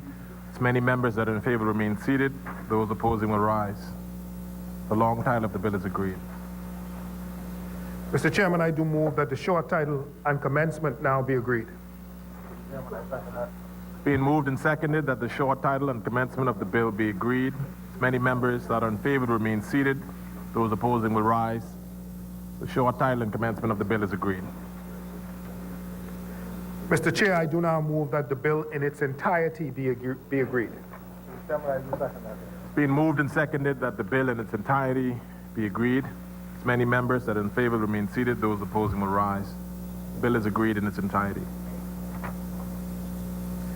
Mr. Chairman, I do now move a bill for an act to provide for a register of beneficial ownership. Mr. Chair, I do move that the long title be agreed. Second. It's been moved and seconded that the long title of the bill be agreed. As many members that are in favor will remain seated. Those opposing will rise. The long title of the bill is agreed. Mr. Chair, we move that the short title be agreed. Being moved and seconded that the short title of the bill be agreed. As many members that are in favor remain seated. Those opposing will rise. The short title of the bill is agreed. Mr. Chair, I do now move that the bill in its entirety be agreed. This has a schedule in it? Okay. Mr. Chair, I do move actually that clauses 2 through, because we have a schedule at the back. Clauses 2 through 18 be agreed. Being moved and seconded that clause 2 through 18 of the bill be agreed. As many members that are in favor remain seated. Those opposing will rise. Clause 2 through 18 of the bill is agreed. Mr. Chair, I do now move that the schedule of the bill be agreed. Being moved and seconded that the schedule of the bill be agreed. As many members that are in favor remain seated. Those opposing will rise. The schedule of the bill is agreed. Mr. Chair, I do now move that the bill in its entirety now be agreed. Being moved and seconded that the bill in its entirety be agreed. As many members that are in favor remain seated. Those opposing will rise. The bill is agreed in its entirety. Mr. Chair, I do now move a bill for an act to provide for the regulation of non-profit organization and for connected purposes, that the long title be agreed. Being moved and seconded that the long title of the bill be agreed. As many members that are in favor remain seated. Those opposing will rise. The long title of the bill is agreed. I do now move that the short title and commencement be agreed. Being moved and seconded that the short title and commencement of the bill be agreed. As many members that are in favor remain seated. Those opposing will rise. The short title and commencement of the bill is agreed. Mr. Chair, I move that clauses 2 through 34 be agreed.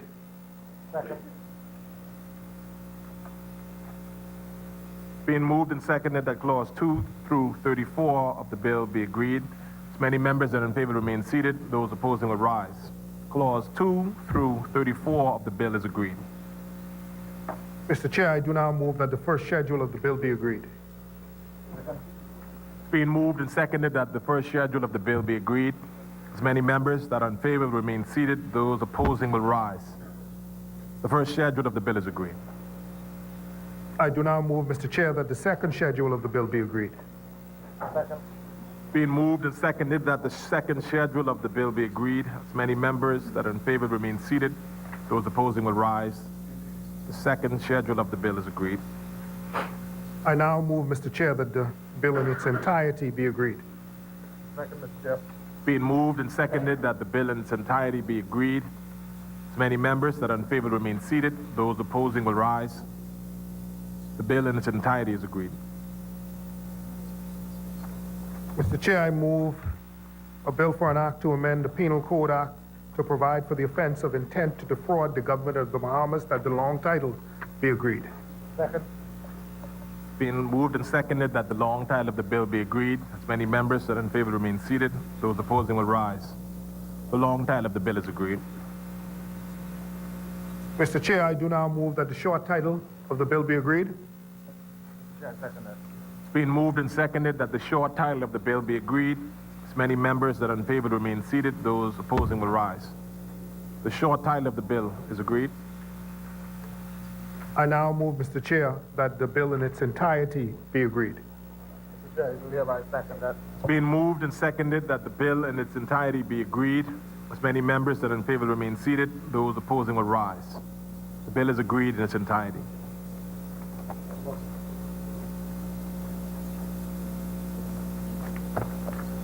Mr. Chairman, I do now move that the Speaker takes the chair. It's been moved and seconded that the Speaker now will take the chair. As many members that are in favor remain seated. Those opposing will rise. Speaker will now take the chair.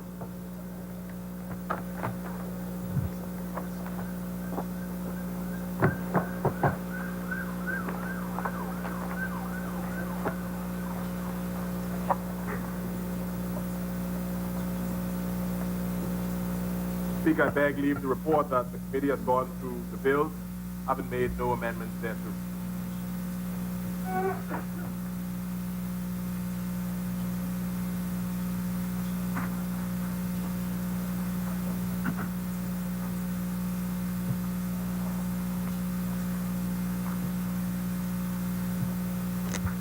Honorable members, the Deputy Speaker and Chairman of the Committee of the Whole House has reported that the Committee of the Whole House has gone through the various bills, having made no amendments thereto. Third reading and passing of bills. Chair recognizes the Honorable Member for Bamboo Town. Mr. Speaker, I do now move for third reading and passing of a bill for an act to provide for the substantial economic presence and annual reporting of a commercial entity carrying on relevant activities in the Bahamas and for connected purposes. Second.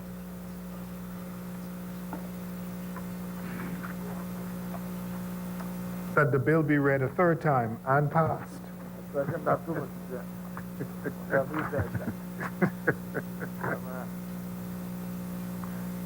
Honorable members, it has been moved and seconded that the following bill be read a third time and pass. A bill for an act to provide for the substantial economic presence and annual reporting of commercial entity carrying on relevant activities in the Bahamas and for connected purposes. As many as are in favor will remain seated. Those who oppose will stand. Order that the bill be read for a third time and pass. A bill for an act to provide for substantial economic presence and annual reporting of commercial entity carrying on relevant activities in the Bahamas and for connected purposes.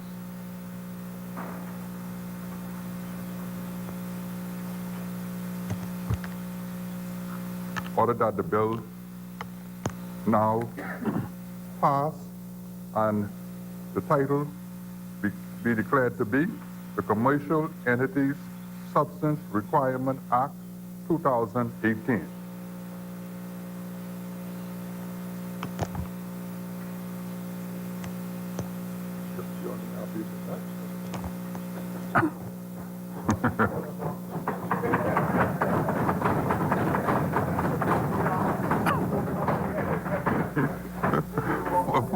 For the third reading and passing of bills.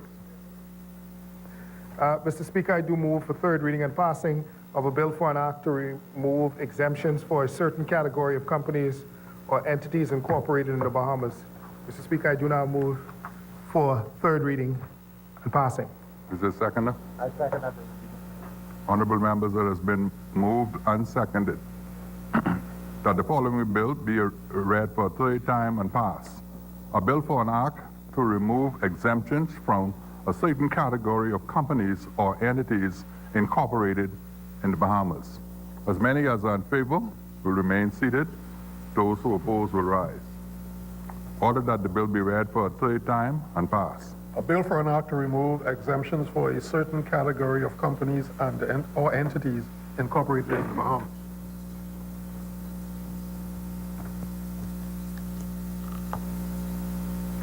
Order that the following bill do pass and that the title of this bill be declared to be the Removal of Preferential Exemptions Act 2018.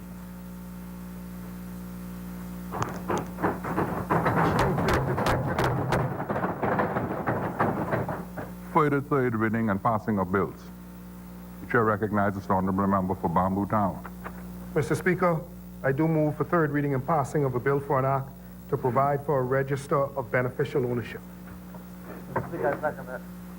Honorable members, it has been moved and seconded that the following bill be read for a third time and pass. A bill for an act to provide for a register of beneficial ownership. As many as are in favor will remain seated. Those who oppose will stand. Order that the bill be read for a third time and passed. A bill for an act to provide for a register of beneficial ownership. Order that the bill do now pass and the title thereof be declared to be the Register of Beneficial Ownership Act 2018.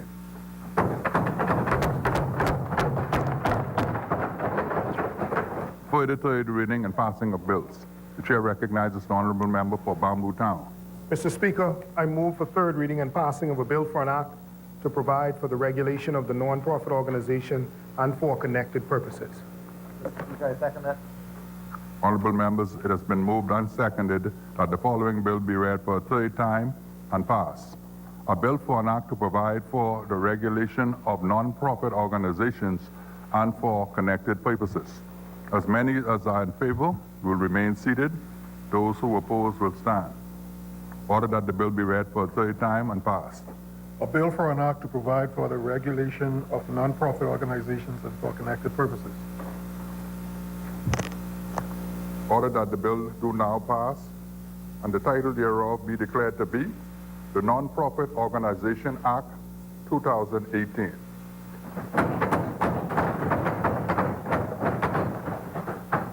For the third reading and passing of bills, the chair recognizes the honorable member for Bamboo Town. Mr. Speaker, I move for third reading and passing of a bill for an act to amend the Penal Code Act to provide for the offense of intent to defraud the government of the Bahamas. You second that, Mr. Speaker? Honorable members, it has been moved and seconded that the following bill be read for a third time and passed. A bill for an act to amend the Penal Code Act to provide for the offense of intent to defraud the government. As many as are in favor will remain seated. Those who oppose will stand. Order that the bill be read for a third time and pass. A bill for an act to amend the Penal Code Act to provide for the offense of intent to defraud the government.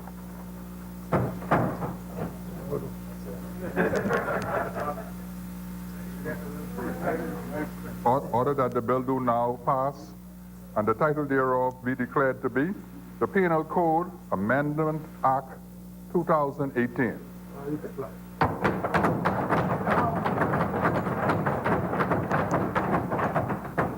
For the third reading and passing of bills. I was quite exuberant there, Mr. Speaker. There are no further third readings and passings. Consideration of Senate amendments. Resolutions. Member statements. Appointment. The chair recognizes the honorable member for Tall Pines. Mr. Speaker, thank you for your indulgence. Just want to quickly note and remind members of the Tall Pines constituency of our town hall meeting on Monday at Galvantine's Primary School at 7 o'clock. The topic is basically starting your new business or issues relating to small businesses. And we're also going to be discussing, Mr. Speaker, the establishment of our Tall Pines Small Business Association. So I want to invite all members of the Tall Pines constituency to attend that town hall meeting this Monday at the Galvantine's Primary, and also remind them of our our Christmas extravaganza on the 15th of December at the Community Center and Constituency Office on Faith Avenue, number 42. Thank you, Mr. Speaker. Thank you, honorable member. The chair recognizes the honorable member for Southern Shores. Mr. Speaker, I didn't think I would have to get up. Right. I expected the honorable member for Tall Pines to remind all the constituents of Tall Pines, Southern Shores, and Golden Isles that on Sunday evening coming, the three members have agreed with their associations that we will light our Christmas trees in convoy. So we start at Tall Pines at 5 p.m. and we move from there to Southern Shores, the post office, at 6. And then we move to Golden Isles, where we'll have the grand finale at the roundabout in Coral Harbor. And refreshments are served, am I correct? Golden Isles? On the house. And so we invite all of our constituents in the southwestern thoroughfare, City 2000, and our brothers and sisters from the east and central are invited to join us. Merry Christmas. Thank you, Honor. The chair recognizes the honorable member for West Grand Bahama and Bimini. Thank you, Mr. Speaker. Just a reminder to all of the constituents of West Grand Bahama in particular that we too will be holding our Christmas party and grand Christmas concert at the grounds of Holmes Rock Primary on December 15th. in conjunction with local government officials, the West Grand Bahama Local Government District, and we're inviting parents to accompany their children at this event, which starts at 1 p.m. into the evening. And speaking of West Grand Bahama, Mr. Speaker, I take this opportunity to welcome the former Member of Parliament for West End and Bimini, Mr. David Wallace, who's in the gallery, who would have paved the way. Thank you, David. And also, he's an MD. And also to remind persons to continue to support the efforts of our former Member of Parliament, who is now on the stage with an election plate. Thank you, Mr. Speaker. Thank you, Honorable Member. If I'm not mistaken, I understand that there is going to be an opportunity for the Bahamas to laugh at the events of 2017, and that there's some activities scheduled for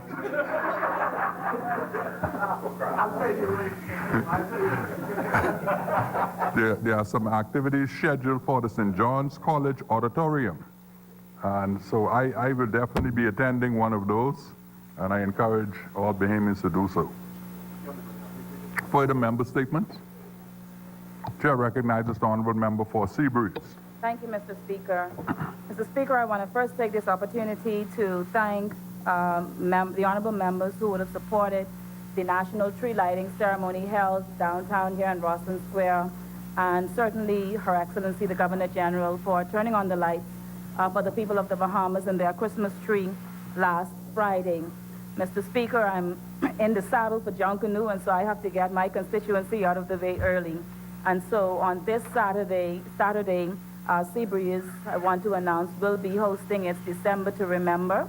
And we will be having our children's Christmas party and followed by the carol service on the Edward Charles Carter's Park. And so I want to remind residents to come out and support the event as they normally do. And I'll save my Christmas greetings for the next sitting, but I just wanted to make that note today. Thank you. Thank you, Honorable Member. Further member statements? There being no further member statement, appointment of select committees. Instructions to select committees. Discharge of select committees.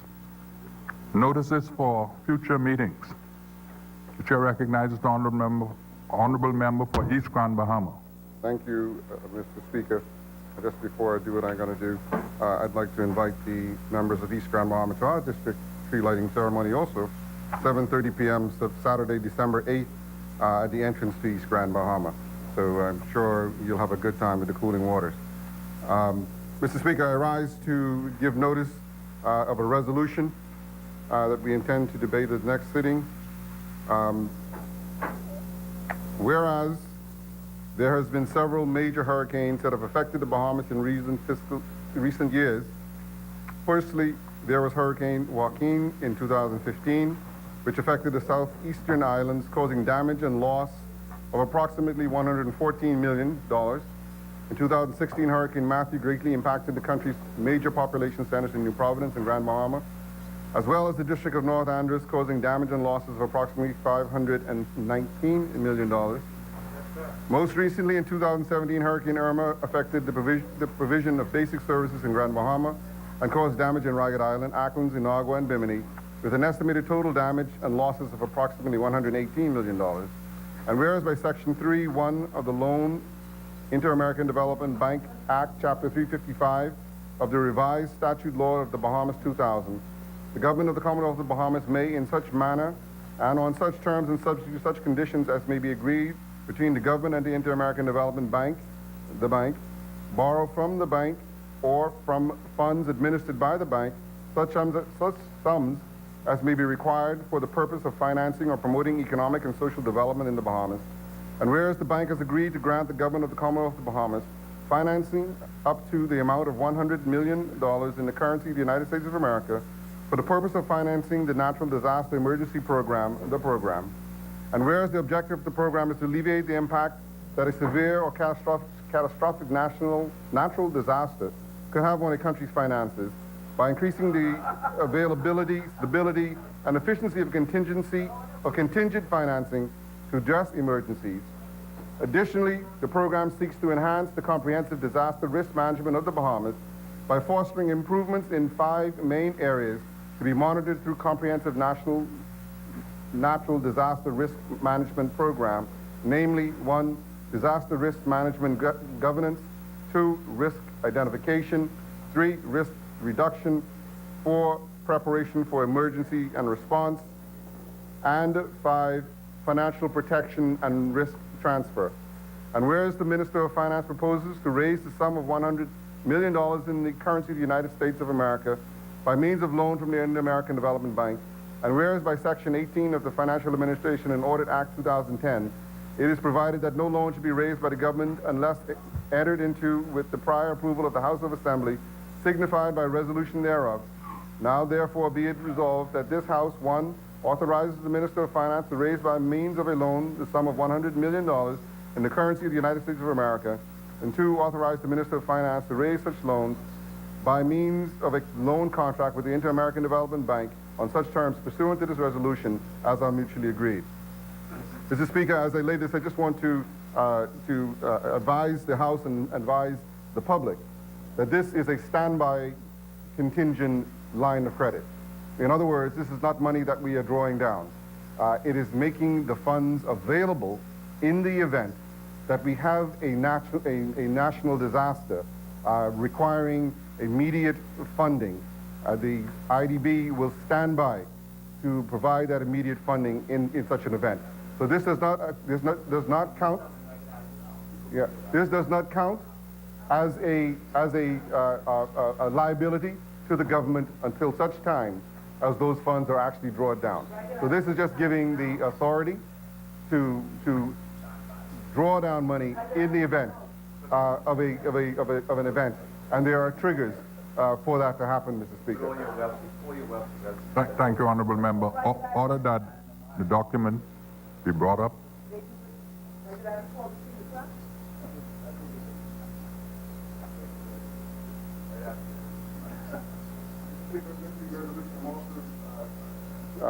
Tabling the contract for that loan.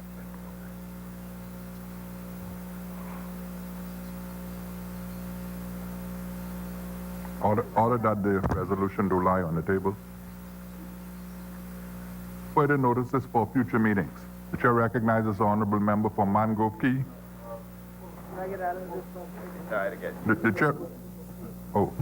The chair recognizes the honorable member for East Grand Bahama.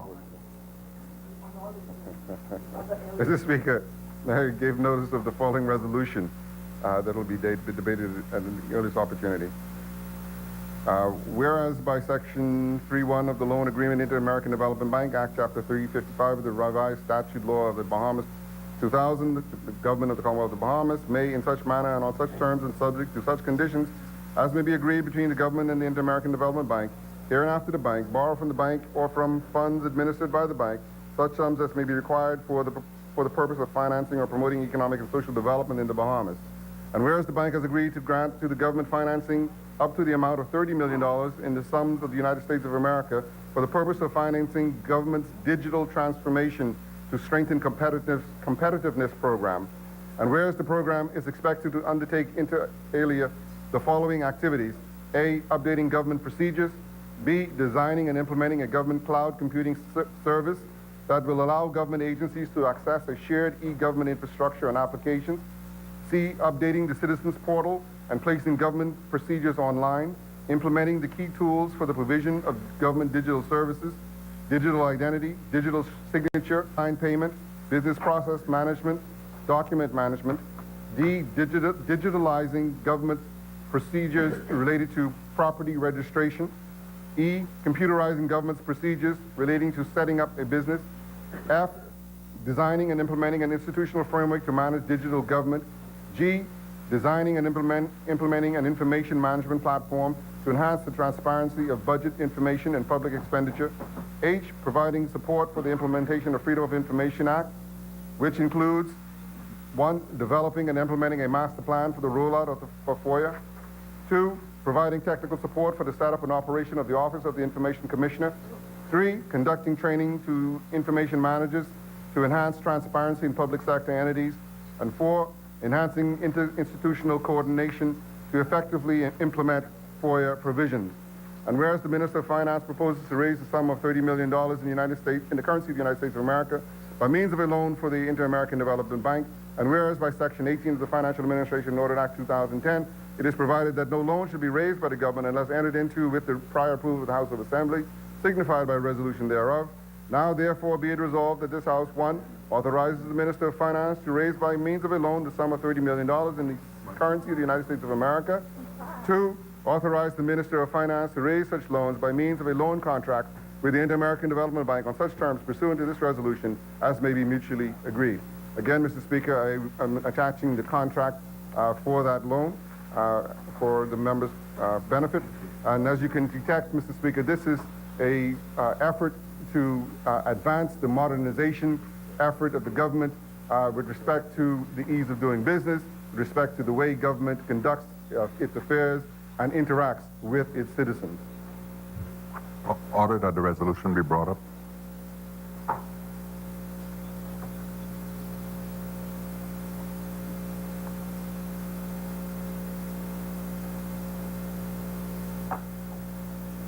Order that the resolution do lie on the table. Further notices for future meetings. Chair recognizes the honorable member from Mangrove Key, South and Central Andros. Thank you, Mr. Speaker. That's to verify that all notices standing in the name of Her Majesty's Loyal Opposition remain. Thank you, Mr. Speaker. Thank you, honorable member. The chair recognizes the honorable member for Bamboo Town. Mr. Speaker, I renew all matters in the name of the government, and I move that the House adjourns until 10 a.m. Wednesday, the 12th of December, 2018. I second that. Honorable members, just before I put the motion, by way of notice, I wish to remind all members that the facilities at ZNS are prepared and awaiting your appearance for the recording of your Christmas messages. They would like for all of the Christmas messages to be recorded by Friday, the 14th of December. That gives us just more than a week to that deadline. And I trust that members will govern themselves accordingly. Honorable members, it has been moved and seconded that the House adjourns to 10 a.m. Wednesday, the 12th of December. As many as are in favor will remain seated. Those who oppose will stand.